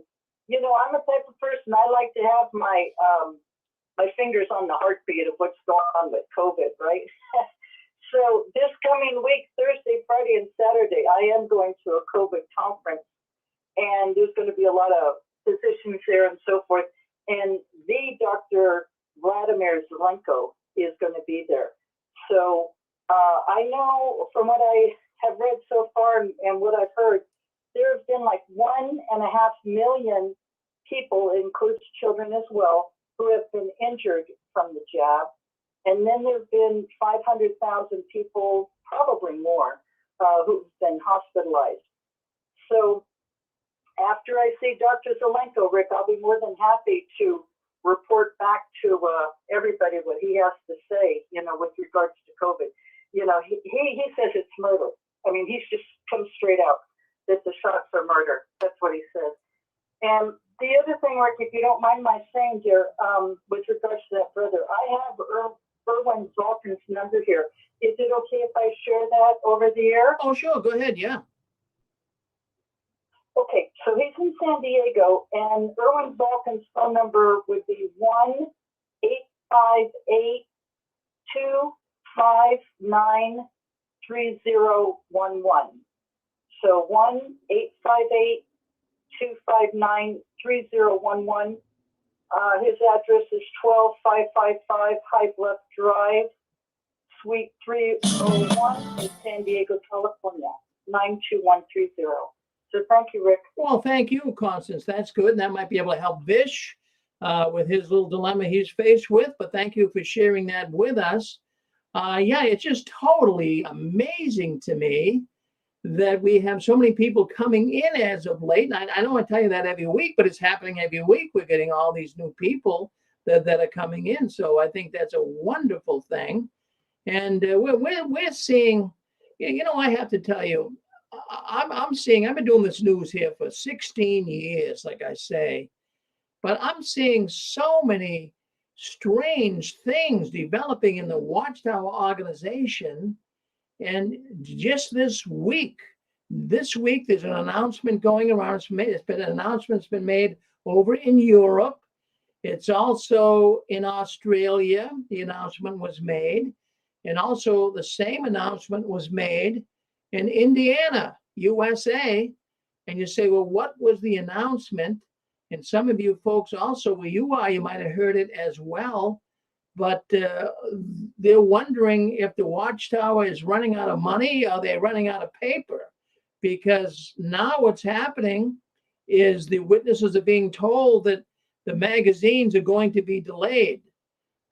They're not going to be able to get the magazines out and the publications, the books. They can't do too much. They're not really saying why, but it could be because of a paper shortage. We know there's a lot of supply issues going on, so it could be that, but I'm thinking it's not. I mean, I'm thinking it's not. I'm thinking this is, I have to think, look, I put my criminal glasses on when I'm investigating the Watchtower. This is something very fishy. This organization, they're ahead of the game. They would have had plenty of paper. This, I think, is a great way for them. I'm just thinking out loud. I mean, don't take it to the bank and cash it. But I'm just thinking that it's not a paper supply issue where they're not going to be able to get the publications out. I'm beginning to see it's a way that they can get you to start getting in and printing your own magazines. Now, you've been doing that anyways, right? You've been doing that anyways. And just to give you an idea, I got some statistics here I wanted to read to you, and it's concerning the magazines. And over the last few years, what actually has been going on with the magazines. That's the Watchtower and Awake magazine. Now, we know the Awake magazine, there's only going to be one copy of the Awake magazine. That's the one that went out to the public. Only one copy all year long for 2022. And now they're saying in some congregation that copy is going to be delayed. Now, also, the study edition of the Watchtower, that's still being $12 a year for every month. But there's only going to be, I believe it's one copy of the Watchtower public edition as well. So then they want you to use older magazines to kind of fill the gap, and maybe they'll print some older magazines, but they're really cutting back. So let's just think what's been going on here over the last few years. Now, for 36 Watchtower and Awake magazines, 32 pages were printed for the longest time, as long as you guys can remember, right? 36 a year between Watchtower and Awake, and there were 32 pages. It was like a nice little magazine. And they reduced that down to 24 magazines per year with 32 pages. They did that at first, but they kept going on as time progressed. And then they went to 12 magazines a year at 16 pages. They cut the Watchtower and Awake down from 32 pages to 16 pages. And then it even is going to get worse now, like I was just saying. They've cut it big time in the last few years, but now also only one Awake, one Watchtower public edition. So maybe, I mean, they know darn well the public doesn't read their magazines anyway, so it's a waste of money. Or maybe they're having fewer skillful writers and they're just trying to regurgitate older previous stuff. I don't know, but I don't think it has to do with a shortage of paper.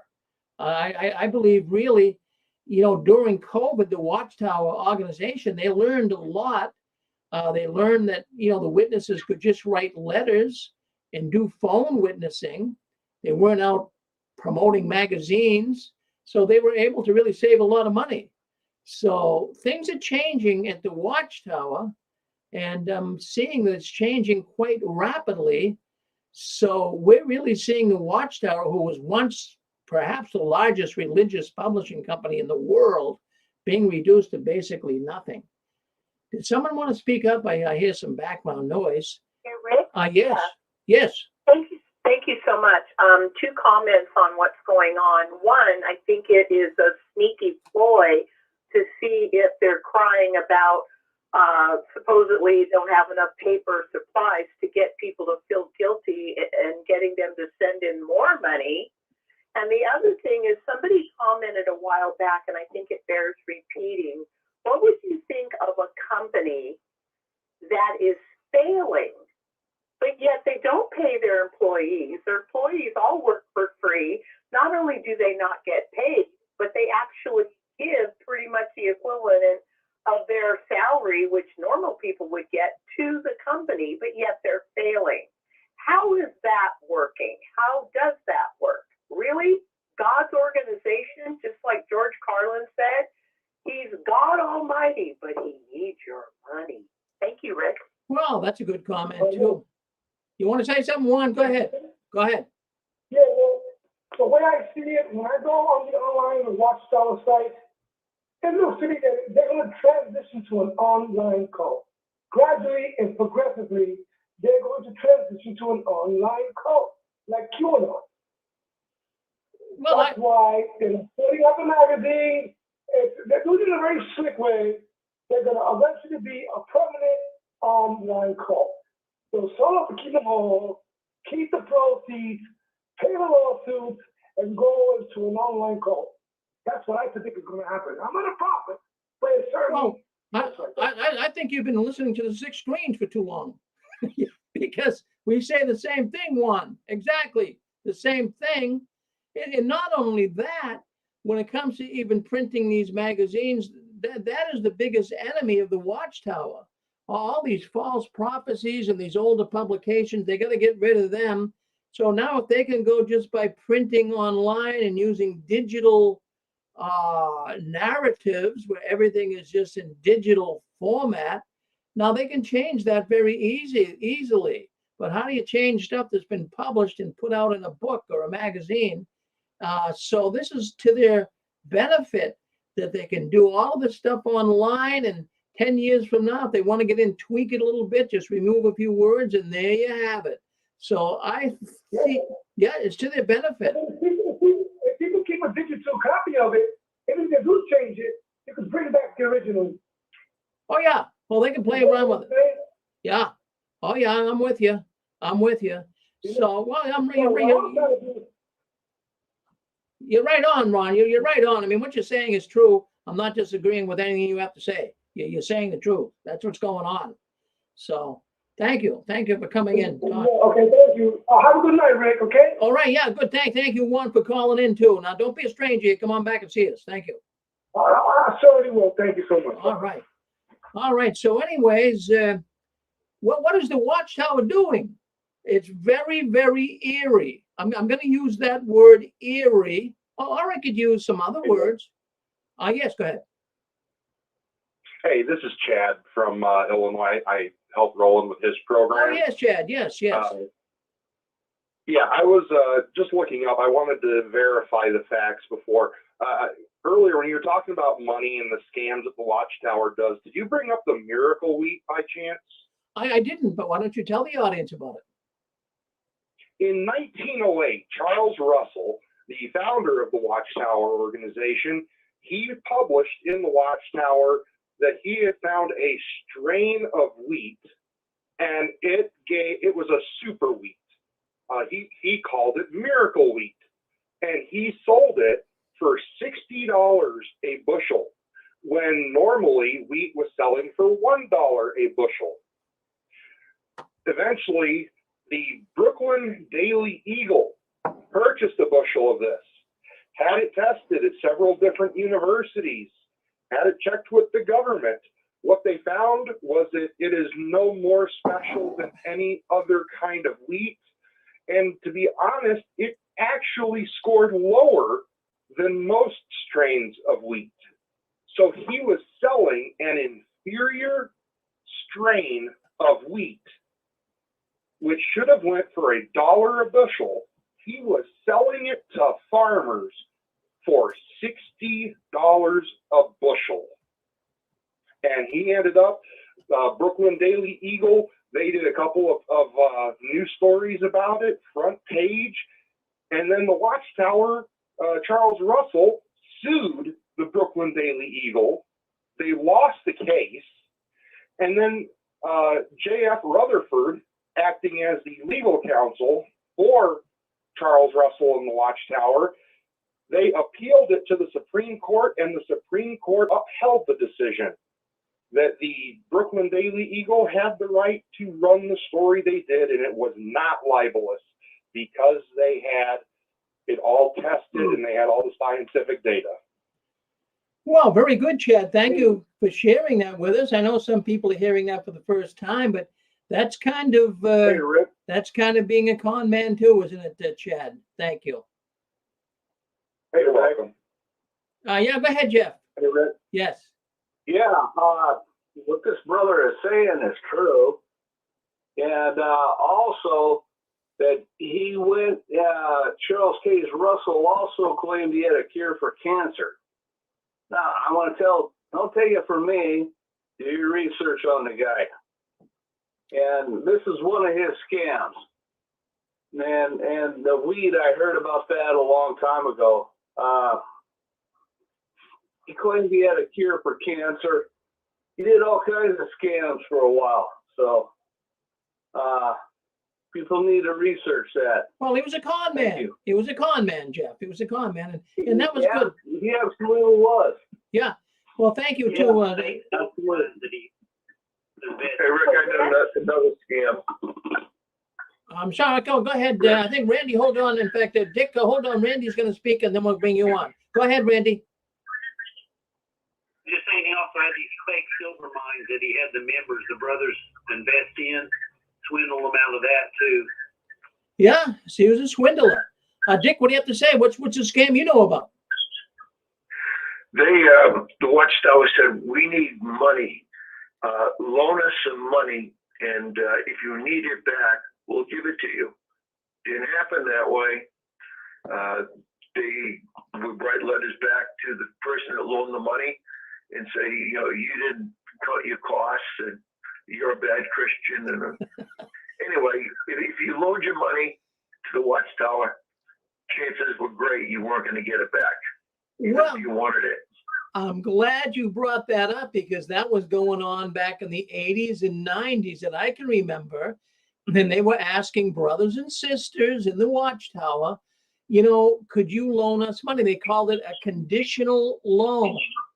A conditional loan that you would loan. So suppose you had a couple of $1,000 laying around. You said, well, gee, I'll lend it to the Watchtower, but I might need it.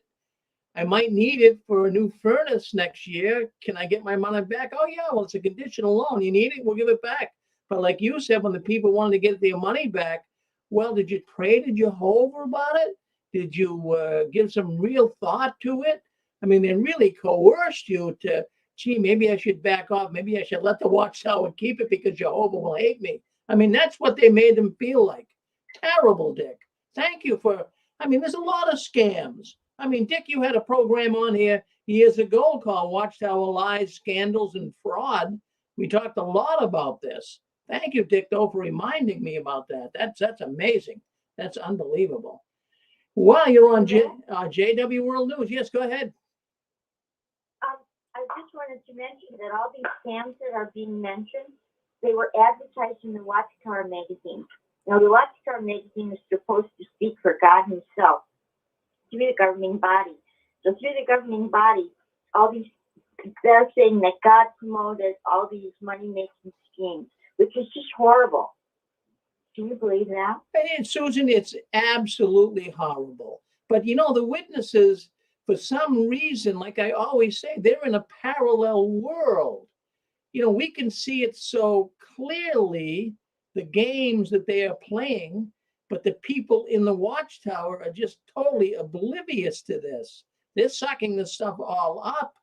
This is unbelievable. This is, they are guilty. I mean, I'm going to tell you something. If I was a governing body member, I would have a hard time sleeping at night. Really. If I was an elder, I'd have a hard time sleeping at night. How can you sleep? I mean, how even a mafia person? I mean, really, I don't want to disrespect the mafia here, but the Watchtower is even worse than the mafia. They really are. It's amazing to me. But anyway. Well, this book that you gave me to read from your friend from the Northwest is called Demonism in the Watchtower. And it's very good. And it talks about the machine that the brother was talking about to cure cancer and how there were many people, even in Bethel, that were writing to the governing body and saying, please don't say this. This machine does not cure cancer. So they were aware. They got hundreds and hundreds of letters to this effect. And this was back in probably the 1930s. And the Watchtower refused to address anyone who wrote them about the subject. They never got a letter back. And for a while, they continued to sell those machines. There you go. There you go. I mean, they did it with, making them seem like, well, this is God's gift to you. Con people, just scam artists. Well, thank you, Susan, for reminding me, too. We do have some books here. I have a friend. He's a former Jehovah's Witness. He will not really identify to the public what his real name is, but you know him on JWN. He goes by the name of Nathan Natus. Nathan Natus. And he is a former Jehovah's Witness, and he loves the 6 screens. And what Nathan Natus has done is he wants to, what he did is an ex-witness, he doesn't want to be identified. He still evidently is a little skittish about it, and he has reasons for so. But the point I want to make is he went and he took a lot of the old Watchtower publications, and he tediously, laboriously, he went through them in fine detail he didn't rewrite them, but he republished them. And all the words are the same. He's got the book, The Way to Paradise, Millions Now Living Will Never Die, a bunch of the old publications for the Watchtower. Now, what I want to do tonight, I'm really happy tonight that we had Chantal, was that her name, up there in Maine. I want to send her a book if she's still listening. If you're still listening, sister in Maine, you give us write to jwworldnews@gmail.com, jwworldnews@gmail.com, and I want to send you a book for calling in tonight. And also Juan, our friend Juan, my goodness, we heard from him tonight as well. Juan, we want to give you a free book too. So get a hold of me at jwworldnews@gmail.com. Pixie, your book's coming, don't worry. I just get some more in, so it's getting out there. And also we had Vish. His name was Vish. I'm not sure how to spell it. I guess it's V-I-S-H. That's what it sounded like. But anyways, Vish, you write me, jwworldnews@gmail.com. I'll get your book for calling in tonight and being first-time callers. Thank you very much. I got the books, and I want to get them out. I want you to be able to help the witnesses to find their way to the exit door. But I wanted to say this. The Watchtower, we just got into this. The Watchtower is acting very weird, bizarre, strange. But I'm going to add another adjective here. Eerie. The Watchtower is getting very eerie. Creepy, right? And I'm going to tell you why. It wasn't this way all the time. It really, really wasn't. Well, when I was a witness, it seemed pretty good. I mean, I could see some things weren't right. But lately, it's all over the map. And I mean, I'm just going to give you a few examples. We're talking here about, we just talked about, we're not seeing many hard copied books As a matter of fact, we haven't seen any in the last year or so. In the magazines, like we just mentioned, they're becoming fewer by the day, might not even have any more because of what they're saying is going to happen here in the future. There's going to be a delay in magazines. So there's no new publications, at least from what I recall. And usually in the last few years at the annual meetings, there's always been new releases. The annual meeting when we get a new book, and all the witnesses would go goo goo and gaga over it. Not last year. No new books from what I can recall. And the star attraction, when you guys went to the assemblies and conventions like I did, well, the regional conventions they're called now, they used to be district conventions.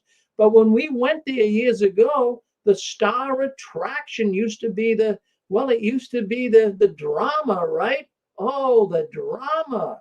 But this year, it's just a cheesy clip show. Yeah, they're not really putting forth any effort. It was leaked online what the convention was going to be like this year. So there's no new video drama that the witnesses used to look forward to. It's just kind of taking information from last year and playing the same thing. They're rehashing it over and over. And just a rerun from last summer. That's all it basically is what the witnesses are saying.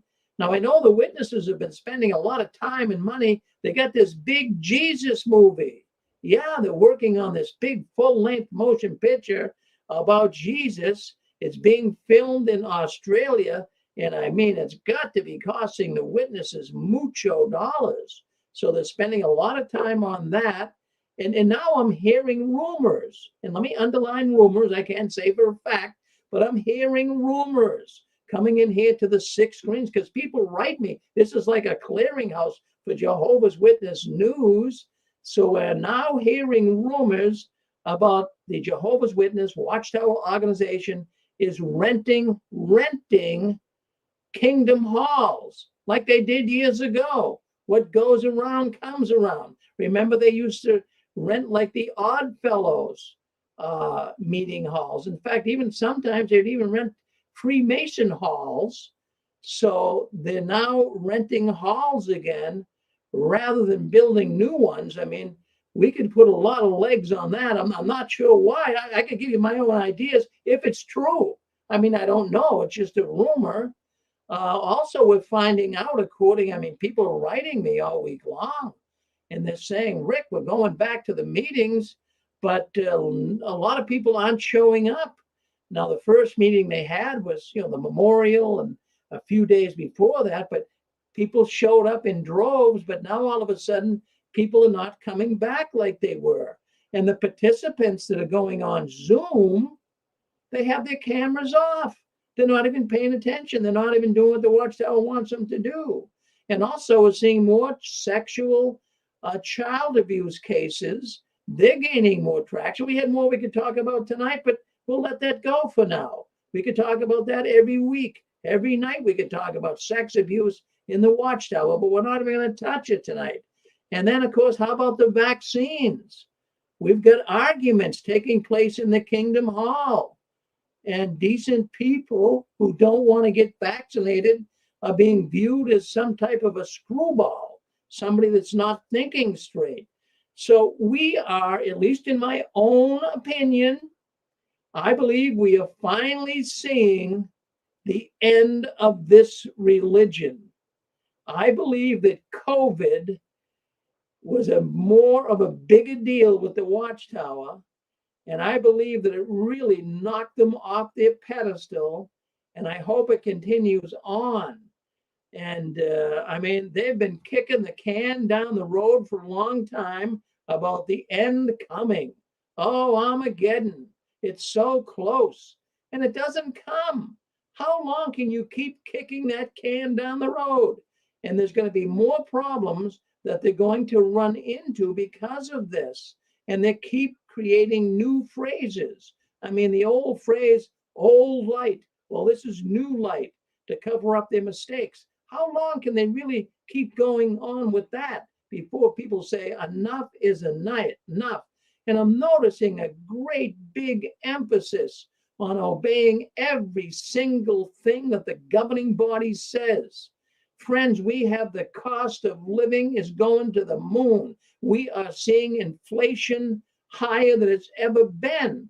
Never mind just in 40 years, highest it's ever been in America. But what the Watchtower is doing is asking for more money when the witnesses don't have it. They're spending everything they can on gas and groceries. For years, they have always frowned upon people saving for retirement. Was that you? I know it was me. I mean, I was even told, why would you want a life insurance policy? Well, I wanted a life insurance policy because I had 5 children and a wife years ago. And what would happen if I died? Well, you don't really need life insurance. The new system's coming. Man, they frowned upon working full time. If you couldn't pioneer, they didn't like the idea that you had to spend too much time at work. They frowned upon college education. They would encourage people to drop out of school because the end was so close. These people are now old, broke, they have no savings, and they have been discarded like trash, just like Chantal, just like the woman in Maine. No heat. Where was the Watchtower to help? Go ahead, sir. Yeah, Rick, it's Dan. Yeah, I have to agree. After our show last week, when we did the deal on COVID and them insisting that they should possibly get vaccinated, how they presented it. But a lot of people left over that. A lot of people commented on YouTube and said that was my last day too. They were like, that was it. When they pushed that number, they were out of there. And I think, Rick, a lot of people went back to the Kingdom Hall on Memorial because ours was packed too. But I was thinking that was just going to be out of curiosity. These people have been tormented by COVID. They've been tormented by fear, which is what the Watchtower does. And as you've said, Rick, they're elevating it now. They're elevating the fear. You better listen to us like your life depends on it. This is really getting serious, these guys' power. But what I wanted to say was, I think a lot of people just went back out of curiosity. And now that they went back, think about this. The Watchtower is telling them what? Get your ass back to work. Write more letters. I mean, they're putting their slaves back to work. And that's what we were in there, Rick. We were slaves. We were Watchtower slaves. The minute we got in, we were roped into salesmen. We were taught how to speak at the door, how to answer objections. Just like any good salesmanship, here's how to overcome the objection. Get them to say yes. Agree with them. Yeah, you believe in Jesus? We believe in Jesus. We didn't know we were going to put on a suit and be a Watchtower salesman and then be patted on the back every time we jumped up and down and said what governing body wants. But I think, Rick, they went back, and I think they're going, who are these people? Who are these people that are telling us, get our butts back to work now? Shut down a year after everyone else went back. They stayed shut down.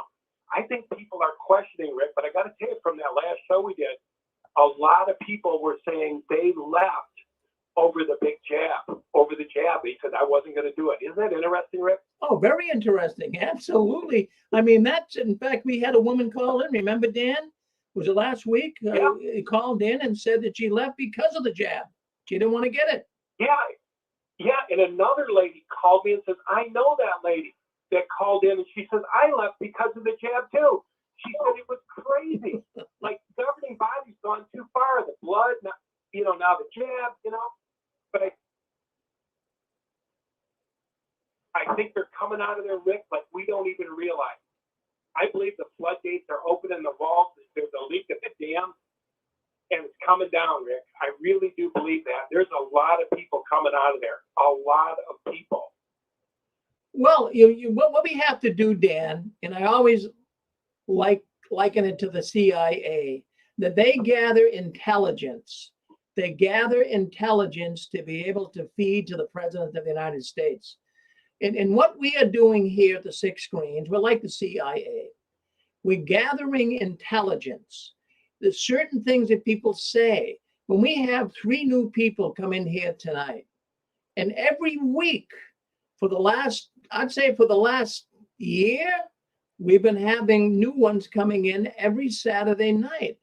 So we're gathering intelligence. What does that tell us? That tells us that there's more and more people leaving the Watchtower. And then why are they leaving? And they're just fed up with it all. They can see all the scams they're behind their back, Stan. Yeah, and it helps that we're all it helps that we're all sharing, because what happens is we're all feeding off of each other. Off the last show, I made another video, and it was who really is the governing body. And I wrote red type over their Bible. And then I said, does the Bible, is it a license to give death threats? And who's the governing body? And all I could think of was Morsi. I said, man, if you were the Pope, would you say, won't you be glad when they're all dead? Those who don't follow us anymore? Or say, you better listen to me? Could you imagine the Pope going on national TV and say, you better, now take away this, Rick. Here's the video I did. Take away the camouflage. Take away that damn Bible on their hand. Take away Jehovah says. Now Jehovah says, let's go to scripture. Take away all that, and you've got a sick man saying, you better listen to me. Now pull that away. Pull back the curtain and look at the man who says, you better listen to me, Stephen Leff, like your life depends on it, because it does. This is sociopath narcissism. This is real stuff here. These are psychopaths. And Rick, they're amoral. The reason I say they're amoral is because they don't care that they do false prophecy after false prophecy. These men will not repent. These men will not answer to nobody. And so, that's what we're doing. As we talk, Rick, we're all getting stronger. I'm getting stronger. I'm getting more clear. People are like, man, I like the clarity. I like the, da-da-da. And we're all getting clearer. We're all getting our voice. We're losing the fear. And we're all sharing in powerful ways. The voice is powerful. The Spirit comes through and we speak heart to heart to these people. This is opening up the people and giving them the courage to leave, because all of us are putting a voice to this. That's it, Rick. Thank you. Well, thank you, Dan. Good comments. We appreciate it. Yet the organization, and in my way of thinking, they are kind of like fading. They're not the same organization anymore. They're in the process of a very slow fade. And then I even got thinking, the 70-year-old generation, well, that would be me. That would be me. I'm 73 years old. And that would be many listening in. I mean, I hate to say it, but, the days are closing in on us. And, when we are gone, I'm really wondering whether our children, our grandchildren, I mean, they've been hanging on so that they wouldn't be shunned by their grandparents and parents. So I believe we're the last generation. Of course, I'm out of it now anyways, but the 70-year-old witnesses, I believe that's the last generation that they're going to be able to con. I don't think it's going to happen with the younger ones. They have painted themselves into the corner with sensationalism. Oh, you better become a witness. The war in Ukraine. Oh, the pandemic. This is showing her in the last days. So that's what they've been doing. And they've been putting up with all of this fear mongering. And the witnesses are fed up with it. Go ahead. You're with us. Yep. Hi, Rick. I'm calling from central Pennsylvania, the molesty capital of the East Coast. Well, I'm out. I'm caller number 4 for you. I'm out. I've been out. I've been in that horrible organization for 46 years. I'm ashamed. I'm ashamed to say it. I hate it. They're nothing but snake oil salesmen. They lie to you. I got my husband's out. My son was never in. My daughter's out. Her husband's out. My sister's out. Her 3 kids are out. I'm trying to get my other 2 sisters out, but they won't hear it. They just won't hear anything of it. They think it's the truth. Well, what are they going to do when they go to the meeting and all their friends and relatives that they knew are witnesses are gone? How are they going to be able to defend themselves? Really? I'm trying to show them about 1914. I'm trying to tell them about the UN. It just goes right over their heads. They don't want to hear it. They just think that they're wonderful. I said, how did you like Toni Morris's talk the other day? This was a while ago when he was blowing out the match and on, and she said, "Oh, I thought it was wonderful." I can't do anything to get them out, so I just and they know I'm out and they're angry. They know I'm out and they're shunning me. I'm not DF. Nobody knows anything about it. We just don't go. We don't hear from them, and they're shunning me already. They don't call me anymore. They'll text me once in a while. That's about it. Well, be kind to yourself, because we've all sold miracle wheat and we've all been sold miracle wheat. It's a strange dynamic, and everybody here understands what you're going through, and a lot of people on the outside wouldn't have a clue. Well, yeah. well, sister in Pennsylvania. Well, what you I do? don't have to worry about that organization anymore. I'm through. Well, no, I'm so glad. I mean, you made my night tonight. I'm doing a happy dance, really. So Central, I got relatives, a lot of witnesses. I got 50 relatives in Pennsylvania, 60 relatives. Oh, really? Yeah, I do. Well, In the Reading area. Yeah. Oh, really? Yeah, you near Reading? Yeah. Yeah. Yeah. Well, they go to the there's a Laureldale. I think it's Laureldale congregation. I'm not sure, but they're all heavy into it.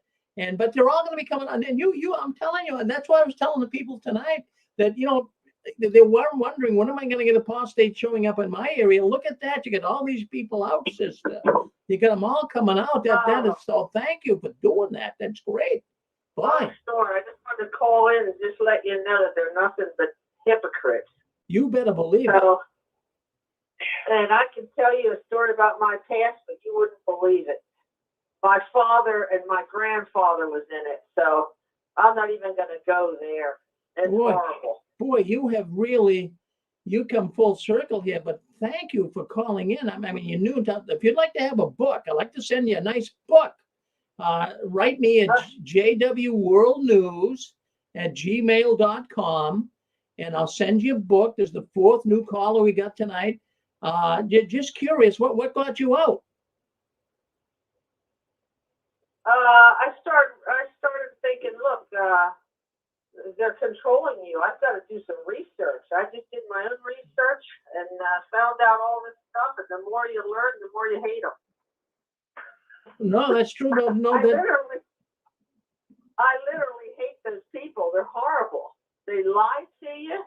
They know darn well what they're doing, and there are a bunch of puppets up there, and a bunch of other people are pulling the governing body strings. They don't probably even know half of what's going on themselves. Look at that one guy that controls all the money in Europe. He's one of the helpers. I can't even think of his name, but and that JW Fax. Just go in there and read that. It's true. It's all true. Oh, I'm so glad. I mean, you are really what you've done here tonight. You made more of a difference, even though the other ones did too coming in, but they have the 4th person calling in here tonight and saying, that's it, I've had enough.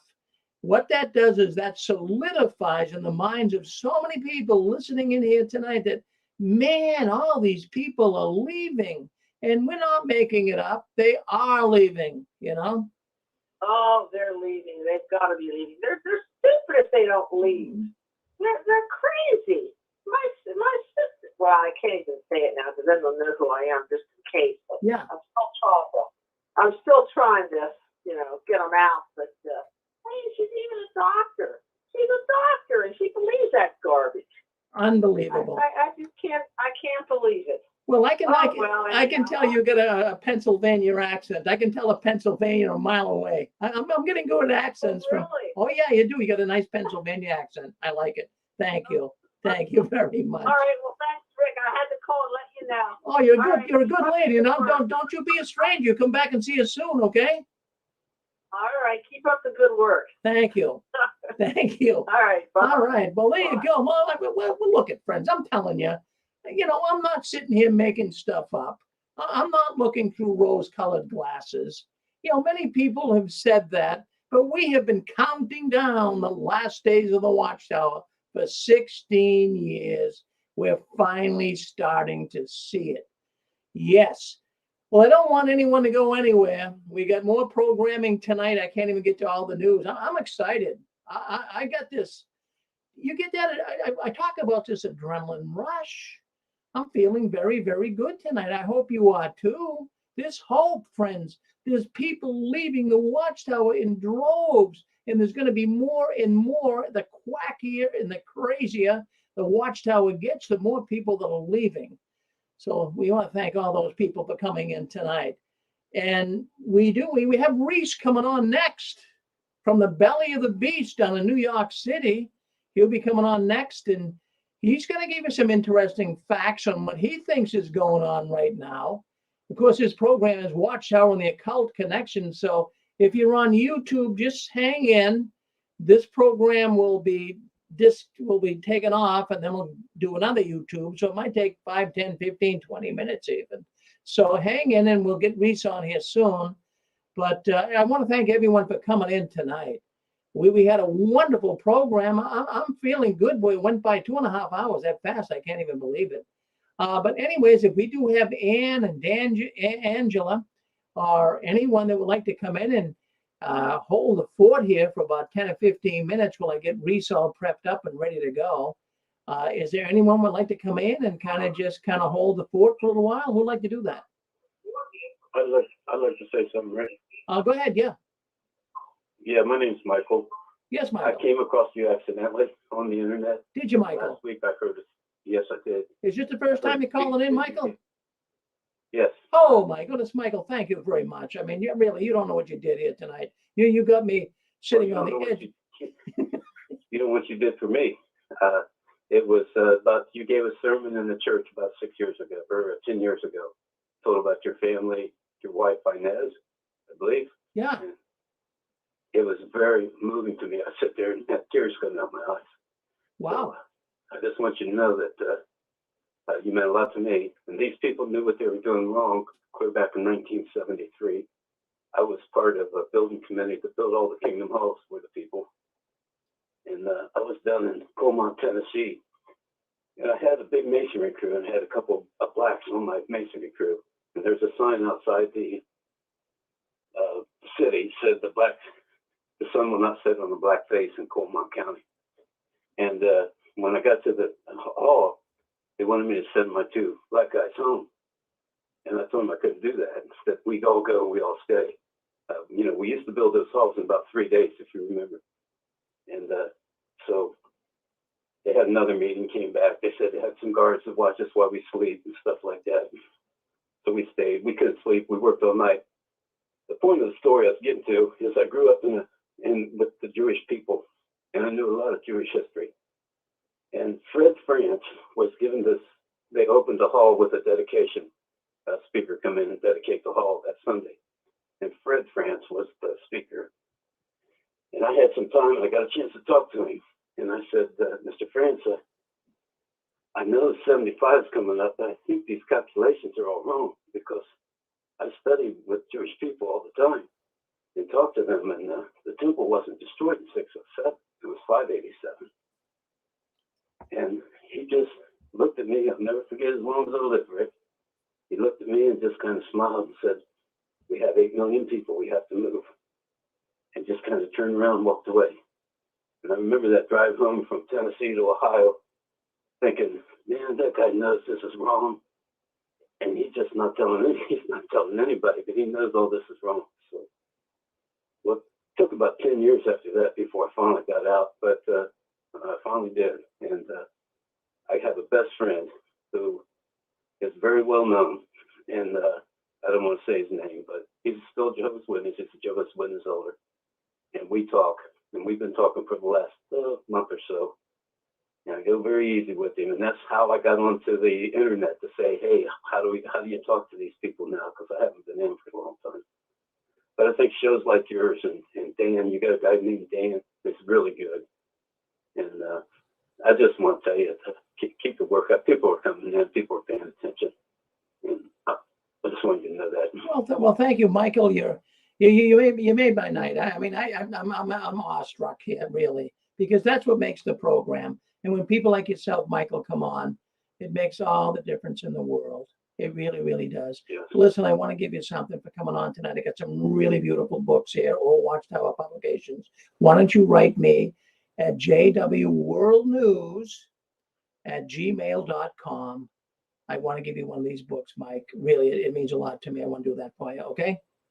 Well, it'll mean a lot to me. Thank you very much. I appreciate it. Well, thank you, Michael, for coming on here tonight. We appreciate it as well. Dan and Angela, or Dick Borgie, or Constance, or Anne Marie. I've got to get Reese on here. I'm going to have to take a little bit of a break. Is there anyone who would like to come on and kind of do a little hosting here for about 15 minutes? Anybody all like to do that? Well, if you're out If there. someone will help me, I'll try, Rick. All right, Susan. Well, why don't we have Susan come on? That's my beautiful. I'll talk to you, Susan. Oh, What's that's on my. your mind? Well, let's go with Pixie and Susan, and I'm going to get Reese on. So go ahead. But I just want to say one thing. The last one leaving the Watchtower, please turn off the new light. Watchtower, the Occult Connection, coming up next on the 6 screens. Susan and Pixie, go at it. What's on your mind, Susan? Well, I was thinking, I heard a brother mention last week, and it's also on the Jehovah's Witness site on Reddit. They asked a very probing question, and it is,